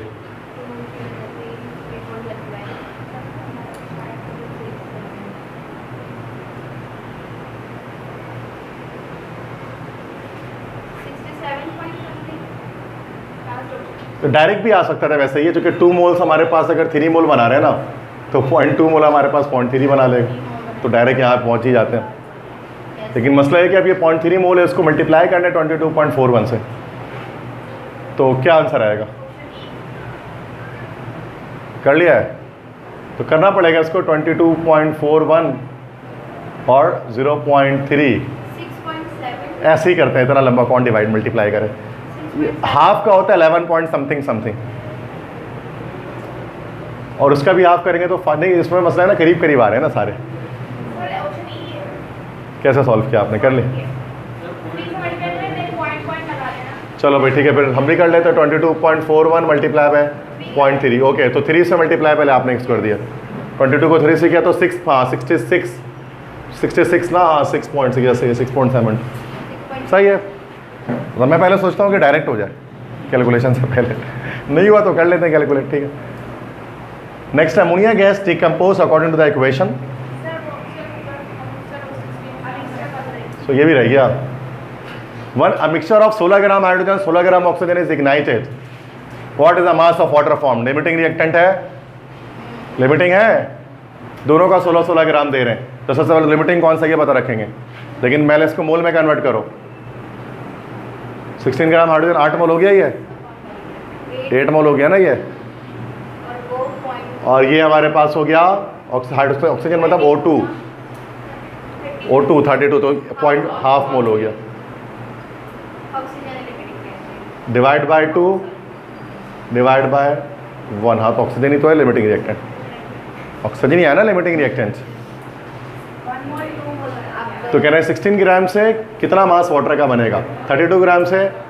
अब ये देखो यहाँ से देख लेना, 16 ग्राम मतलब ½ मोल है ना, ऐसे देख लेते हैं, 1 मोल से 2 मोल बन रहा है, तो ½ मोल से कितना बनेगा? 1 मोल बनेगा। तो ये हमारे पास 1 मोल कितना हो गया वाटर का? 1 मोल कितना होता है? 18 ग्राम होता है ना, 18 ग्राम आ जाएगा। डायरेक्ट किसी और तरह से भी कर सकते हैं, सही है। तो पहले लिमिटिंग रिएक्टेंट का सवाल था, 2 के मासेस गिवन है, तो पहले हम चेक करेंगे लिमिटिंग रिएक्टेंट कौन सा है, फिर उससे हम अमाउंट फाइंड आउट कर लेंगे, मास लगाकर। मोल लगा के भी कर सकते हैं, जैसे मोल निकाले तो मोल लगा दो, डायरेक्ट आ जाएगा, ठीक है। नेक्स्ट क्वेश्चन है, ammonia gas decompose according to the equation. इस इक्वेशन से अमोनिया गैस डिकम्पोज हो गई है, ये इक्वेशन लिखी हुई है। What volume of hydrogen would be form if 100 cm³ ammonia is decomposed? क्या कह रहे हैं, कितना हाइड्रोजन बनेगा अगर 100 cm³ अमोनिया को डिकम्पोज करेंगे? तो देखो सिंपल लॉजिक है, सिंपल लॉजिक है, cm³ dm³ से कोई फर्क नहीं पड़ता, 2 cm³ से 3 cm³ बन रहा है, तो 100 cm³ से कितना बनेगा? पता नहीं यार, x बनेगा, रेशो लगा लेते हैं ना, 2/3 इज इक्वल टू 100/x, तो 2x equal to 100 into 3, x equal to 100 into 3 divide by 2, 2 1 जा 2 और 50 53 जा 150 का है ये रहा। मतलब जब डायरेक्ट नहीं आ रहा तो रेशो लगा लो, मसला नहीं। इसमें भी कितना, 10 सेकंड लगेगा, 15 सेकंड लगेगा, इतना टाइम तो होता है हमारे पास। नेक्स्ट है the empirical formula of anti freeze liquid is CH3O। Ethyl glycol है शायद, ये एंटी फ्रीज वही होता है ना। तो CH3O क्या है, एम्पेरिकल फॉर्मूला है, कंपाउंडिंग है। Which other information about the liquid is needed to find out its molecular formula. Yes, molecular formula बराबर किसके होता है, empirical formula multiply by n, और n किसके बराबर होता है, MFM divide by EFM। EFM तो हमें पता है यहाँ से, अगर हमें मॉलिक्यूलर मास पता लग जाए तो मॉलिक्यूलर फार्मूला बता सकते हैं। तो क्या ऑप्शन होगा, सी, रिलेटिव मॉलिक्यूलर मास। अगर ये पता लग जाएगा तो हम बता सकेंगे इसका मॉलिक्यूलर फार्मूला, पढ़ा था ना हमने इसको। Next question, which hydrocarbon require 5 moles of oxygen gas for complete combustion. ये सवाल पीछे किया अभी है, ये खुद करके बता दो ज़रा। वही 4 इक्वेशन बनेगी, तो देखो किस हाइड्रोकार्बन को 5 मोल ऑक्सीजन गैस चाहिए होगा कंबस्टन के लिए। आप बार बार इक्वेशन बनानी पड़ेगी, और जिसमें 5 मोल आ रहा होगा इक्वेशन में, वो करेक्ट आंसर होगा। खुद सॉल्व करें इसको। तो C3H8 है, सी ऑप्शन को चेक करते हैं। C3H8 प्लस O2, ये बना CO2 प्लस H2O, 3 यहाँ आ गया, यहाँ 4 आ गया, 3 to the 6 7 8 9 10, ओके 5 सही है। C3H8 इसमें 1 मोल अगर आप जो ये है प्रोपेन है ना हमारा, 1 मोल प्रोपेन अगर आप लेंगे तो सूरत में हमें 5 मोल ऑक्सीजन गैस चाहिए होगा इसकी कंबस्टन के लिए। क्लियर है, समझ में आ गया सबको। नेक्स्ट क्वेश्चन देखें। The number of oxygen atoms in 46 gram of NO2 is approximately.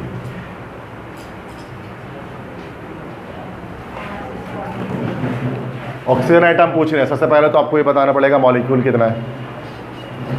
46 NO2 का कितना निकल रहा है, 14 प्लस 32 कितना होता है, 14 प्लस 32 46 होता है। इसका मतलब 1 मोल ही है, ये 1 मोल है, ओके। तो ऑक्सीजन एटम कितने होंगे, 1 मोल में 2 है, तो 6.02 एक्सपोनेंट 23 में कितने होंगे, 1.204 एक्सपोनेंट 24। क्या आ गया ऑप्शन, 1.204 एक्सपोनेंट 24, ये रहा 12 एक्सपोनेंट 23, बात तो वही है। मतलब अब Na आ गया था हमारा नंबर ऑफ मॉलिक्यूल, तो 2Na हमारे पास आ जाएगा नंबर ऑफ ऑक्सीजन एटम, चूँकि 1 मॉलिक्यूल में हम देखते हैं 2 ऑक्सीजन के एटम्स हैं। सही है। नेक्स्ट क्वेश्चन है, the number of moles of oxygen obtained by electrolytic decomposition of 90 gram of water. ये वाला रिपीट करूँ, ठीक है सर, दोबारा से करते हैं। सबसे पहले कह रहे हैं कि नंबर ऑफ ऑक्सीजन एटम इतने ग्राम NO2 में कितने होंगे, ठीक है। तो सबसे पहले हम देख लेते हैं कि इसके मॉलिक्यूल कितने हैं, how many molecules are there. तो ये हो जाएगा हमारा 46/46, 1 मोल हो जाएगा ये। अब 1 मोल है तो इसका नंबर ऑफ पार्टिकल कितने होंगे उसमें, Na 6.02 एक्सपोनेंट 23। अब 1 मॉलिक्यूल में कितने, 2 ऑक्सीजन के आइटम्स हैं, तो Na को मल्टीप्लाई कर देंगे 2 से, तो 6.02 एक्सपोनेंट 23। जब ये 2 से मल्टीप्लाई होगा तो क्या हो जाएगा, 1.204 एक्सपोनेंट 24। या इस तरह से भी लिख सकते हैं 12 एक्सपोनेंट 23, जो कि उसमें लिखा हुआ है। समझ गया, इस तरह सॉल्व किया हमने sir. The number of moles of oxygen obtained by electrolytic decomposition of 90 gram of water. Direct करते हैं, H2O डिकम्पोज होगा, क्या बनेगा, H2 प्लस O2 बनेगा। बैलेंस कर लेते हैं, यहाँ पर 2 यहाँ पर 2 बैलेंस हो गया, तो 90 ग्राम ऑफ वाटर। क्या मोल मोल लगा लें, क्या मास मोल, जो भी 2 तरह से हो सकता है ये। इसको मोल में कन्वर्ट कर लें क्या, या पहले मास निकाल के फिर मोल में कन्वर्ट कर ले, दोनों तरीके हो सकते हैं। चलो इसको मोल में अगर कन्वर्ट करेंगे तो 90/18, 18 के टेबल में 90 आता है, 18 5 द 90, 18 10 द 90, 18 10 द 180 होगा ना, 18 5 द 90 होगा ना। कर लो ना, इसमें क्या कौन सी बड़ी बात है, 5 18 10 द 180, सिंपल लॉजिक है। तो 5 मोल आ गया ना ये हमारे पास, मतलब 2 मोल से हमारे पास ऑक्सीजन पूछ रहे हैं ना, 1 मोल बन रहा है, तो 5 मोल से पक्का, मुझे नहीं पता, 2.5 बनेगा, तो 2 सही बता रहे हो आप। और जो भी ये लॉजिक मेरा काम नहीं कर रहा अभी फिलहाल, ठीक है। तो रेशो लगाएंगे तो ऐसे भी हो जाएगा, ठीक है। हाँ, लास्ट क्वेश्चन करेंगे, क्या लास्ट क्वेश्चन करेंगे, ठीक है। The total number of protons in 100 gram of calcium carbonate. दोबारा आ गया भाई साहब, 100 ग्राम कैल्शियम कार्बोनेट। तो सबसे पहले तो 100 ग्राम मतलब 1 मोल, 1 मोल मतलब Na, इतना हो गया इसका क्रिस्टल। 6.02 एक्सपोनेंट 23। प्रोटॉन, अब क्या है, कैल्शियम कार्बोनेट क्या है, CaCO3, 20 हो गया एटॉमिक नंबर, प्लस 6 प्लस 8। हम नंबर ऑफ प्रोटॉन्स देख रहे हैं एक मॉलिक्यूल में कितने होते हैं अभी, वो तो हमने निकाल लिया ना आगे। अब देखते हैं प्रोटॉन कितना है इसमें। तो 8 3 था 24 क्या 50 आ रहा है क्या, ये 26 और 24 50 50, तो पॉइंट मतलब 50 आ रहा है, तो एनओ को मल्टीप्लाई किससे कर देंगे, 50 से। अच्छा अच्छा, वो सकून कर दिया उन्होंने, मल्टीप्लाई नहीं करने दिया, बोला डायरेक्ट मल्टीप्लाई मिलेगा क्या। अभी तो बताया थोड़ी देर पहले, एटॉमिक नंबर लेंगे ना, प्रोटॉन इलेक्ट्रॉन बराबर ही होता है एटम के अंदर, जितना प्रोटॉन होता है उतना ही इलेक्ट्रॉन होता है, सही है। तो ये PDF के जो मैंने आपको भेजे थे ना बेटा, सारे वही MCQs हैं। अगर आप देखो, अगर आपने सॉल्व किया घर पे ना, तो सारे इसी टाइप के हैं, आप आराम से सॉल्व कर सकते हैं। 175 सवाल थे उसमें, तो 175, ठीक है। तो इसका फर्स्ट MCQs यहाँ पर आपको दिख रहा है, और ये MCQs जो आपको मैंने शीट दी उन्हीं में से भी आप देखें नहीं, वहाँ पर घर पे देख लेना, बस यहाँ पर आप बोर्ड पर देखें, शीट के अंदर सही है तो आपको लिखने की ज़रूरत नहीं है MCQs को। 12 gram of magnesium will react completely with HCl to give Mg, to give 1 mole of H2, half mole of H2, 2/3 mole of H2, 1 mole of H2 and 1 mole of MgCl2। कहने एक reaction आपको दिया गया है Mg + 2HCl MgCl2 + H2। मैं reaction दोबारा से लिख लेता हूँ यहाँ पर, let me right the equation again. Mg + 2HCl, ये बना MgCl2 + H2। कह रहे अगर 12 ग्राम मैग्नीशियम का रिएक्शन होगा HCl के साथ, तो क्या बनेगा, 1 मोल ऑफ हाइड्रोजन बनेगा, हाफ मोल ऑफ हाइड्रोजन बनेगा, 2/3 मोल ऑफ हाइड्रोजन बनेगा। तो हम इसको पहले मोल में कन्वर्ट कर दें, क्योंकि मोल मोल रिलेशनशिप की बात यहाँ पर हो रही है। तो 12 मिलीग्राम ऑफ मैग्नीशियम का मतलब मोल किसके बराबर होता है, मास ओवर मोलर मास। तो 12 अपॉन मैग्नीशियम का एटॉमिक मास 24, ये आ गया 0.5 मोल आ गया हमारे पास। तो हम यहाँ देख रहे हैं कि 1 मोल जो मैग्नीशियम है वो क्या बना रहा है, 1 मोल हाइड्रोजन की फॉर्मेशन कर रहा है। तो 0.5 मोल अगर मैग्नीशियम होगा तो ये कितने हाइड्रोजन की फॉर्मेशन करेगा, 0.5 मोल की करेगा, ऐसे ही ना भाई। तो 0.5 मोल से 0.5 मोल हाइड्रोजन बन जाए, 0.5 मतलब हाफ मोल ऑफ हाइड्रोजन। तो कौन सा ऑप्शन करेक्ट है यहाँ पर, तो 12 gram of magnesium will react completely with HCl to give how many moles of hydrogen, half mole हो जाएगा, बी ऑप्शन हो जाएगा। ये हमारे पास कहलाता है मोल मोल रिलेशनशिप, मतलब एक चीज़ के मोल से इक्वेशन के थ्रू दूसरी चीज़ का मोल हम मालूम करते हैं। किया था ऐसा कुछ फर्स्ट ईयर में, ठीक है। तो ये स्टेशियोमेट्री जो है उसके टॉपिक से MCQs आया हुआ है। तो आप इस तरह से ऐसे कई एक सवाल, इसके 175 सवाल दिए मैंने आपको अभी 4 पेज में, 175 क्वेश्चन है। तो कर करके आ ही जाएगा, ठीक है। मतलब 175 बहुत होते हैं, हो ही जाएगा, ठीक है। नेक्स्ट है, a hydrocarbon contain 75% carbon, what is the empirical formula of compound. एक हाइड्रोकार्बन में 75% कार्बन है, बताओ उस कंपाउंड का एम्पेरिकल फार्मूला क्या होगा। अब देखो बड़ा आसान है, CH2 है 1:2, तो कार्बन इसमें हमारे पास कितना परसेंट है, 1:2 का रेशो है। तो कार्बन कितना परसेंट है, हाइड्रोजन कितना परसेंट है, परसेंटेज के लिहाज से इसको 33% और इसको 66% कह सकते हैं, आता है ना निकालना इसको, ठीक है। 33.3 66.6, CH4 1:4 का रेशो है। तो उसका मतलब इसमें 25%,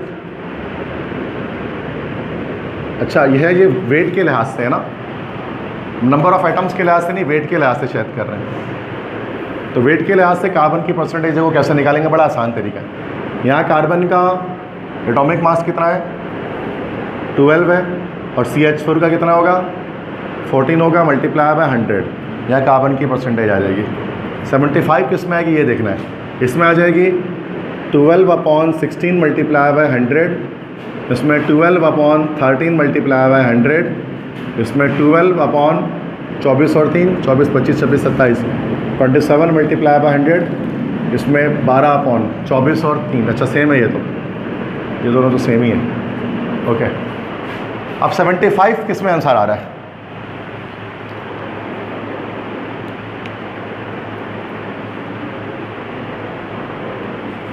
कैलकुलेशन करें, कर लेते हैं।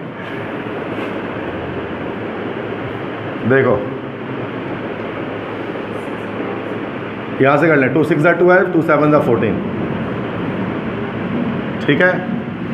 तो ये हमारे पास अब 6/7 और 100 हो गया, कोई किसी से नहीं कट रहा। 600 600/7, तो कितना आ जाएगा ये? 7 के टेबल में 600 आएगा, 7 7 49। चलो उसको आगे देखते हैं, मतलब 75 तो एटलीस्ट नहीं आने वाला, इसमें पॉइंट में कुछ आ जाएगा। अब इसको देखते हैं, 2 6 12, 2 8 16, 2 3 6, 2 4 8, 2 2 4 और ये 50, 2 1 और 25, 25 3 75, बी ऑप्शन करेक्ट, सही है। मतलब डायरेक्ट 75 आ गया इसके अंदर, इसमें आ ही नहीं, 75 तो आ नहीं सकता, 75 तो पूरा कट जाता है, ये पॉइंट में आएगा, पॉइंट में आएगा तो आंसर है ही नहीं। तो आगे तो ये हमारे पास 75 आ गया। तो उसके लिए क्या किया, कार्बन के जो एटॉमिक मास उसको डिवाइड किया मॉलिक्यूलर मास से ओवरऑल कंपाउंड के मल्टीप्लाई बाय 100, उसका आपको पता लग जाएगा कि हर कंपाउंड में कार्बन कितना परसेंट है। तो यहाँ बताना था बचाओ 75% किसके अंदर है, 75%, इसमें मीथेन में बाय मास के हिसाब से 75% है। समझे कुछ? अच्छा, एक है the significant figure 32.00, significant figure के रूल्स पता है, याद है कुछ? तो उसमें कितने सिग्निफिकेंट डिजिट्स हैं? देखो ये नॉन ज़ीरो डिजिट्स तो सिग्निफिकेंट होते ही हैं, और जो फाइनल ज़ीरोज़ होते हैं डेसिमल पॉइंट से आगे वाले सिग्निफिकेंट होते हैं, और डेसिमल पॉइंट से पहले वाले नॉन सिग्निफिकेंट होते हैं। अब ये चूँकि डेसिमल पॉइंट के बाद है तो ये दोनों ज़ीरो सिग्निफिकेंट है, और ये 2 डिजिट तो थे ही सिग्निफिकेंट। तो ओवरऑल कितने सिग्निफिकेंट डिजिट है इसके अंदर?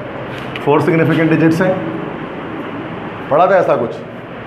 वैसे ही हमारे सिलेबस में है नहीं PMDC सिग्निफिकेंट फिगर का टॉपिक, ये गलती से आ गया MCQ, सिलेबस में नहीं है, ठीक है।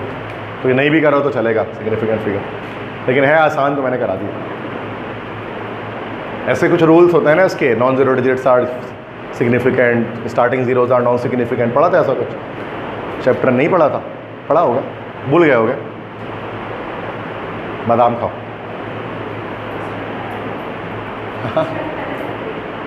यस, फिजिक्स में ही पढ़ा होगा। लो इतने सारे MCQs आ गए, दिमाग ख़राब हो जाएगा। क्या कह रहे हैं कि which of the following compound have same empirical and molecular formula? बताओ किस कंपाउंड का मॉलिक्यूलर और एम्पेरिकल फार्मूला सेम है? निकाल के देख लेते हैं। अच्छा, जिसका मॉलिक्यूलर एम्पेरिकल फार्मूला समझो जो कटे नहीं किसी नंबर से, ये तो कट जाएगा, 3 1 3 3 3 9 3 1 3 कट जाएगा नहीं, तीनों। इसका मॉलिक्यूलर एम्पेरिकल अलग अलग होगा। एम्पेरिकल फार्मूला पता है ना, काट के जो निकालते हैं, ये नहीं कटेगा, तीनों एक टेबल से, यही आंसर करेक्ट हुआ।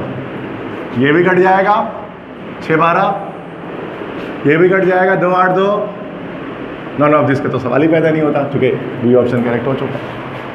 इजी। नेक्स्ट क्वेश्चन देखो, which will be the approximate mass of इतने सल्फर एटम? इतने सल्फर एटम का अप्रोक्सीमेट मास क्या होगा? अब देखो मास ऑफ सल्फर एटम पूछ रहे हैं, नंबर ऑफ एटम्स की बात है कि अवोगाड्रो नंबर आया। अवोगाड्रो नंबर का फॉर्मूला पता है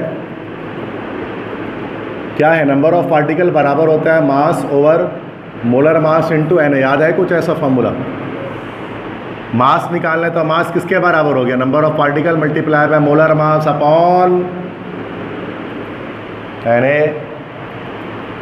नंबर ऑफ पार्टिकल कितना? 1.204 एक्सपोनेंट 24। मॉलिक्यूलर मास सल्फर का कितना? 32। Na कितना? 6.02 एक्सपोनेंट 23। सबसे बड़ी बात कि कैलकुलेटर सवाल नहीं करना है, उसके बिना आंसर देना है, क्योंकि MDCAT है, KU में भी नहीं होता कैलकुलेटर वाला। आसान कॉन्सेप्ट है। देखो आपको एटलीस्ट इसके फ्रैक्शंस पता होना चाहिए। ये 6.02 1 जा, और ये 2 से जब डिवाइड करेंगे तो 1.204 आता है ना भाई। एवोगाड्रो नंबर को 2 से मल्टीप्लाई करोगे तो यही आता है 1.204 एक्सपोनेंट 24, और 32 2 जा 64 ग्राम। तो है कहीं पर 64? हाँ बोले बच्चे।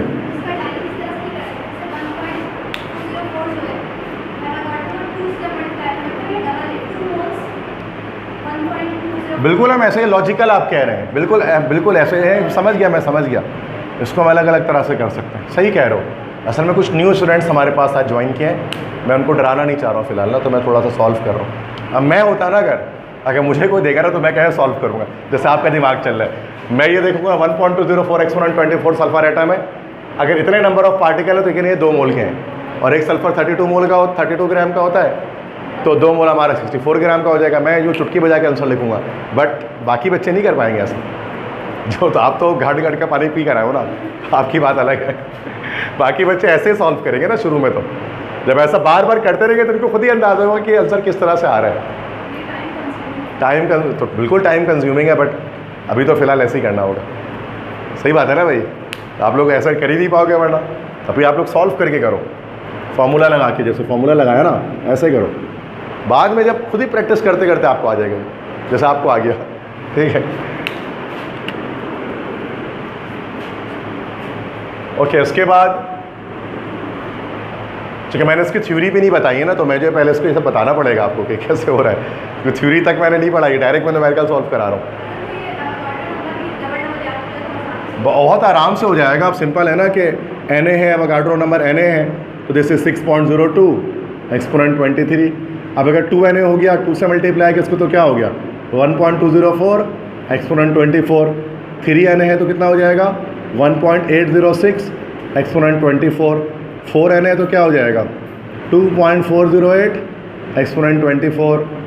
अगर आप 10Na ले लें तो क्या हो जाएगा 6.02 एक्सपोनेंट 24। अगर यही आप 0.5Na ले लें तो कितना हो जाएगा हाफ Na 3.01 एक्सपोनेंट 23। अगर मैं 0.25Na ले लूँ तो क्या हो जाएगा 1.505 एक्सपोनेंट 23। अगर मैं 0.1Na ले लूँ तो क्या हो जाएगा 6.02 एक्सपोनेंट। तो भाई हम तो ऐसे ही कहते हैं बच्चों को याद करें, आप थोड़ी ना सॉल्व करना पड़ता है, हम ऐसे ही याद करते हैं, क्योंकि आंसर इनमें से कोई आ रहा होता है। सिंपल सा कॉन्सेप्ट, मल्टीपल्स हो रहे होते हैं, बस ऐसा ही हो रहा है। बिल्कुल सही कह रहा हूँ, ऐसा ही होता है, ठीक है। लेकिन अभी वही बात है ना कि मैं सॉल्व करवाना चाह रहा हूँ ताकि थोड़ा कॉन्सेप्ट भी आ जाए बच्चे को ना, डायरेक्ट ये चीज़ ऐसा नहीं। ओके, नेक्स्ट क्वेश्चन है which one of the following contains greater number of atoms. बताएं इन चारों में से नंबर ऑफ एटम्स की तादाद सबसे ज़्यादा किसमें है। अब देखो, नंबर ऑफ एटम्स अगर बताना है तो फॉर्मूला तो यही है, ये रहा सामने पड़ा हुआ है आपके। लेकिन मैं कहता हूँ आप इसको ना लगाओ, मैं कहता हूँ आप इसको नहीं लगाओ, आप number of moles find out कर लो। जिसके मोल्स ज़्यादा होंगे उसके नंबर ऑफ एटम्स भी ज़्यादा होंगे, जल्दी हो जाएगा, शॉर्टकट। पूछ रहा है बताओ चारों पाँच कितना, 4 है 5 है, 5 ऑप्शन है, इसमें नंबर ऑफ एटम्स किसमें ज़्यादा है। तो आप नंबर ऑफ एटम्स का फॉर्मूला नहीं लगाएं, आप मास मालूम करें, सॉरी मोल मालूम करें। जिसका मोल ज़्यादा होगा उसका नंबर ऑफ पार्टिकल ज़्यादा होगा, क्योंकि mole is directly proportional to number of particles.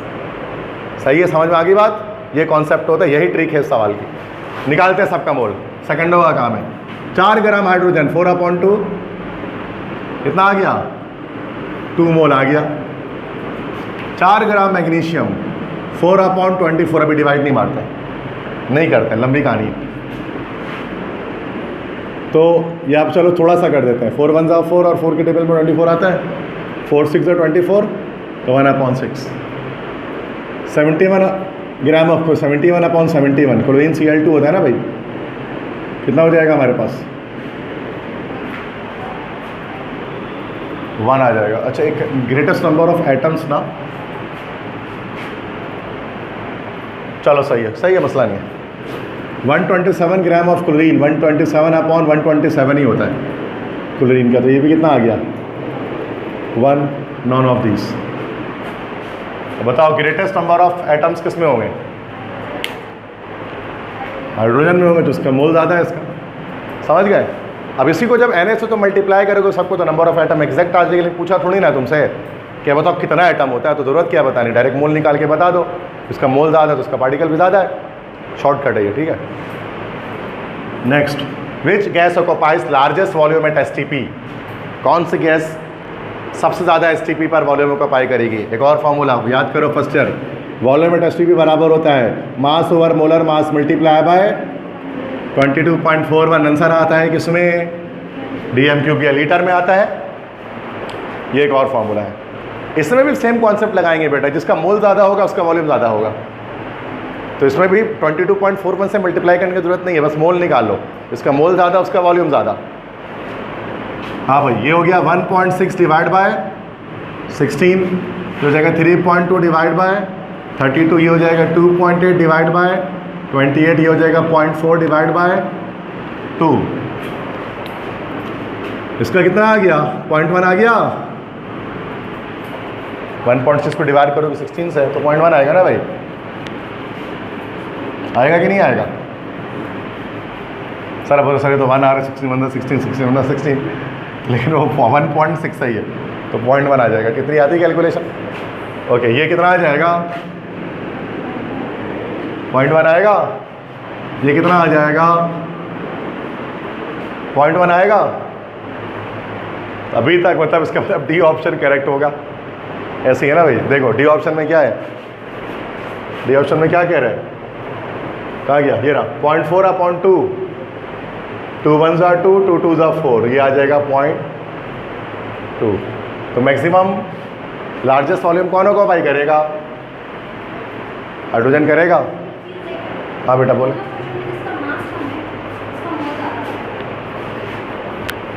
ऐसा ज़रूरी नहीं, इसमें फंस सकते हैं, क्योंकि जो सामने वाला कंपाउंड है ना वो आपको फंसा सकता है ना।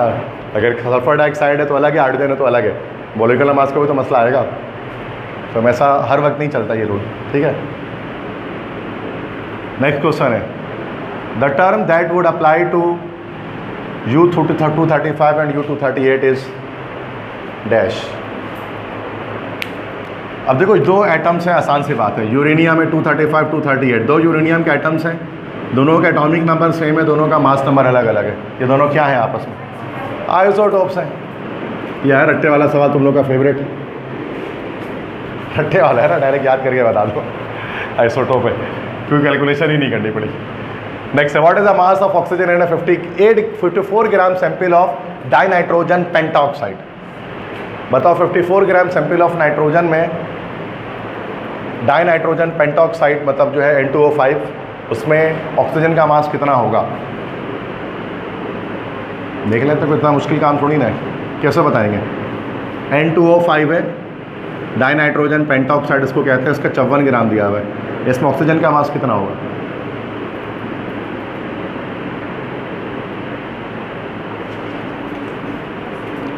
देखो सिंपल लॉजिक है। पहले हम देखते हैं N2O5 का मॉलिक्यूलर मास कितना निकलता है। सही है, N2O5 का कितना निकलेगा? ये 28 हो गया प्लस अब पता 16 5 जा,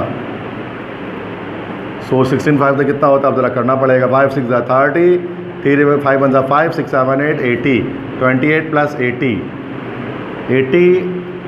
90 100 108 आ रहा है।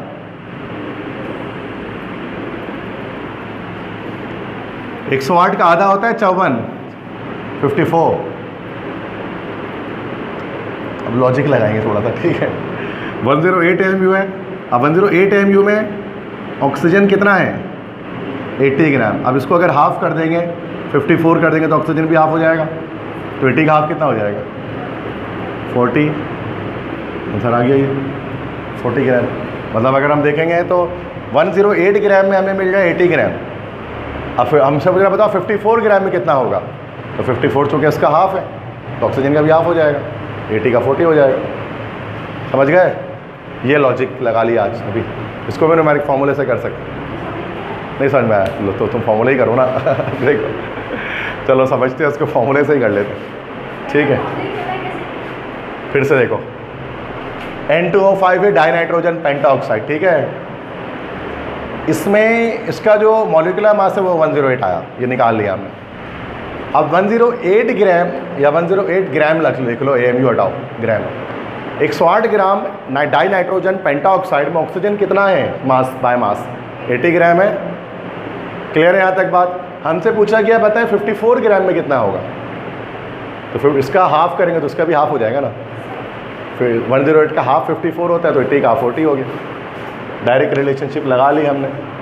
कम देखिए, हम MCQ सॉल्व कर रहे हैं चैप्टर 1 के स्टेशियोमेट्री के, ठीक है, जो introduction to fundamental concepts of chemistry उसके हैं, ठीक है। तो मैं सॉल्व करा रहा हूँ, खुद करा रहा हूँ, आपको भी शीट दे दूंगा, आप सॉल्व कर लेना, बाकियों को तो दे दिए, आपको भी मिल जाएगा अभी।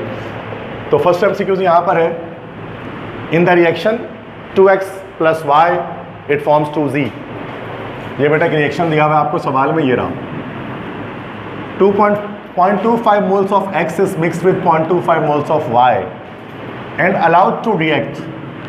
What is the maximum number of moles of z that can be produced? अच्छा बेटा देखो, दोनों रिएक्टेंट के मोल्स गिवन किए जा रहे हैं और आपसे पूछा जा रहा है बताएं कि z कितना बनेगा। इस तरह का सवाल कहलाता है लिमिटिंग रिएक्टेंट्स। लिमिटिंग रिएक्टेंट में तरीका ये होता है इसको पहचानने का कि जितने रिएक्टेंट्स हैं उन सब के क्या दिए जाते हैं, आपको मोल्स दिए जाते हैं या मासेस दिए जाते हैं, और उससे किसी एक कंपाउंड का, किसी एक प्रोडक्ट का आपसे जो है वो मोल पूछा जाता है। तो उसमें सबसे 2 स्टेप होते हैं। सबसे पहला स्टेप तो आपको ये बताना होता है कि लिमिटिंग रिएक्टेंट कौन सा है इसमें x और y में से। तो लिमिटिंग रिएक्टेंट फाइंड आउट करने का आसान सा तरीका होता है, जितने भी आपके पास गिवन नंबर ऑफ मोल्स हैं, जैसे 0.25 है, उसको डिवाइड कर दो इसके कोफिशिएंट से। कोफिशिएंट कितना है इसका है, x का 2 है तो x का तो ये आ गया, और y का क्या आ जाएगा, गिवन नंबर ऑफ मोल 0.25 है और उसका कोफिशिएंट कितना है 1। तो उसका मतलब जो छोटा नंबर आएगा ना, जो स्मॉल नंबर आएगा वो लिमिटिंग रिएक्टेंट होगा। तो स्मॉल नंबर कहाँ पर आने वाला है, x में आने वाला है, y में तो नहीं आएगा, 0.125 आएगा ना बेटा ये, तो ये आ जाएगा 0.125। तो उसका मतलब x हमारा क्या है, this is the limiting reactant. अब इस x से हम देख लेते हैं कि कितना 0.25 मोल्स ऑफ x से कितना z बन रहा है, ठीक है। इक्वेशन दोबारा से लिखते हैं, 2x + y it forms 2z। तो 2 मोल अगर हम x ले रहे हैं तो क्या बन रहा है, 2 मोल्स ऑफ z बन रहा है, मोलर कोफिशिएंट। तो अगर हम 0.25 मोल्स ले लेंगे x के तो कितना z बनेगा, 0.25 भी बनेगा, क्योंकि 1:1 का रिलेशन है। 2 मोल से 2 मोल बना तो 0.25 मोल से 0.25 मोल बनेगा। तो आंसर 0.25 मोल कहीं पर है आंसर, कहाँ है, ये राशि ऑप्शन। आंसर पहले नहीं देखा करो, पहले सॉल्व किया करो फिर आंसर देखा करो। तो क्या तरीका है लिमिटिंग रिएक्टेंट पहचानने का तरीका क्या है, मल्टीपल रिएक्टेंट्स के मासेस या मोल्स गिवन होंगे और किसी एक का मास मतलब पूछा जाएगा प्रोडक्ट का। सबसे पहले आपको इस तरह से फाइंड आउट करना है लिमिटिंग रिएक्टेंट क्या है, given number of moles divide by coefficient of that, ठीक है। गिवन नंबर ऑफ मोल्स के जब कोफिशिएंट से डिवाइड करोगे उस कंपाउंड के, तो आपको जो कम नंबर आएगा, लीस्ट वैल्यू आएगी, वो आपका जो है वो लिमिटिंग रिएक्टेंट है। उससे हम फिर मालूम कर लेंगे कि कितना z बन रहा है। यहाँ पर x लिमिटिंग रिएक्टेंट तो x से मालूम किया, y से मालूम नहीं किया, तो y एक्सेस रिएक्टेंट है। लिमिटिंग रिएक्टेंट क्या होता है, जो पहले ख़त्म हो जाते किसी रिएक्शन में, the reaction which is consumed first in any chemical reaction या which forms least amount of product, that is called a limiting reactant. तो ये इस तरह से आंसर आ गया। तो ये लॉजिकली डायरेक्टली हम जहन में सॉल्व कर सकते हैं, ठीक है, तो इतना मुश्किल नहीं है। नेक्स्ट क्वेश्चन देखो क्या है, ये तो रट्टे, तुम लोगों का फेवरेट सवाल है, रट्टे वाला, कोई कैलकुलेशन नहीं। I2 गैस है, I2 सॉलिड बन गया, ये प्रोसेस क्या कहलाएगा बताएं, कंडेंसेशन, डिपोजिशन, सही तो कह रहे हो आप, सही कह रही है बच्ची, डिपोजिशन। सब्लिमेशन का उलट है। देखो जब सॉलिड से एक चीज़ डायरेक्टली गैस बनती है दैट इज सब्लिमेशन, और अगर कुछ चीज़ गैस से डायरेक्ट सॉलिड बनती है that is called deposition. Sublimation में क्या होता है, सॉलिड से एक चीज़ डायरेक्टली गैस बनती है। फ्यूजन में क्या होता है, फ्यूजन तो लोग मेल्टिंग को कहते हैं ना, सॉलिड से एक चीज़ लिक्विड में कन्वर्ट होती है। कंडेंसेशन में क्या होता है, गैस से एक चीज़ लिक्विड में कन्वर्ट होती है। डिपोजिशन जैसे मैंने बता दिया, गैस से एक चीज़ सॉलिड में कन्वर्ट होती है, और एवोपोरेशन से लिक्विड से एक चीज़ गैस में कन्वर्ट होती है। तो सारे अलग अलग स्टेज हैं। यहाँ पर गैस का सॉलिड बनना है, तो गैस का सॉलिड बनना है तो दिस विल बी डिपोजिशन। नहीं, बिल्कुल नहीं करा है, चैप्टर 1 से ही आ रही है, इंट्रोडक्शन टू फंडामेंटल कॉन्सेप्ट। ये चैप्टर 1 चल रहा है अभी, दिस इज चैप्टर 1। आप देखो ना, लिमिटिंग रिएक्टेंट, ये सब चैप्टर 1 है। 2 कराऊंगा, और पीएमडीसी सिलेबस में 2 स्टेट्स ऑफ मैटर नहीं है, एटॉमिक स्ट्रक्चर है। हम पीएमडीसी सिलेबस फॉलो कर रहे हैं, कोर्स फॉलो नहीं कर रहे हैं।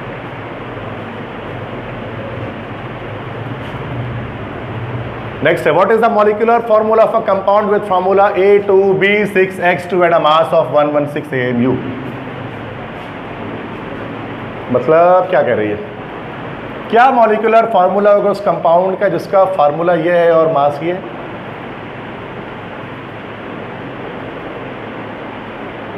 मॉलिक्यूलर फार्मूला देके मॉलिक्यूलर फार्मूला पूछने क्या मतलब ये what is the molecular formula, ये शायद एम्पेरिकल फार्मूला है, फिर माइट बी पॉसिबल, देखने दो। हाँ, ये एम्पेरिकल फार्मूला है, with empirical formula this, empirical formula के साथ मास दिया हुआ है 116 AMU, ठीक है, और एटॉमिक मासेस इन सबके दिए हैं। तो सबसे पहले आपको पता है एम्पेरिकल फार्मूला है ना, इससे मॉलिक्यूलर फार्मूला मालूम करने के लिए आपको n की वैल्यू निकालनी पड़ेगी पहले। n क्या होता है? Molecular formula mass divide by empirical formula mass. तो MFM तो उन्होंने शायद ये दे दिया 116, एम्पेरिकल फार्मूला मास निकाल लेंगे। a का कितना है कह रहे हैं? a का 12 है, तो 12 to 24 plus this is B6 है ना, तो मतलब 6 डायरेक्ट आ जाएगा, प्लस x2, x कितना है? 14 है, तो दैट्स 28। इन तीनों को अगर आप प्लस करें 24, 6 और 28, क्या 53 आएगा? पता नहीं, 53 तो नहीं आएगा, कितना आ रहा है शायद 28 और 24, तो 8 4 ये हो गया 12 और 52 और 6 58 आ रहा है ना। और अगर हम इसको, तो मतलब ये हमारे पास 58 हो गया, और डिवाइड करेंगे तो 2 आ गया, n की वैल्यू 2 आ गई डिवाइड करने पर। और मॉलिक्यूलर फार्मूला कैसे आता है? Empirical formula multiply by n, empirical formula है A2B6X2, इसको मल्टीप्लाई करूँगा जब n से मतलब 2 से, तो हो जाएगा A4 B12 X4। क्या आंसर है? ऑप्शन ए करेक्ट है। तो अगर आपको एम्पेरिकल फार्मूला दिया जाए और उससे मॉलिक्यूलर फार्मूला मालूम करना हो, तो सबसे पहले स्मॉल n मालूम करते हैं। स्मॉल n क्या होता है? MFM divide by EFM। Then उसके बाद फिर हम मॉलिक्यूलर फार्मूला मालूम करते हैं एम्पेरिकल फार्मूला को n से मल्टीप्लाई करके।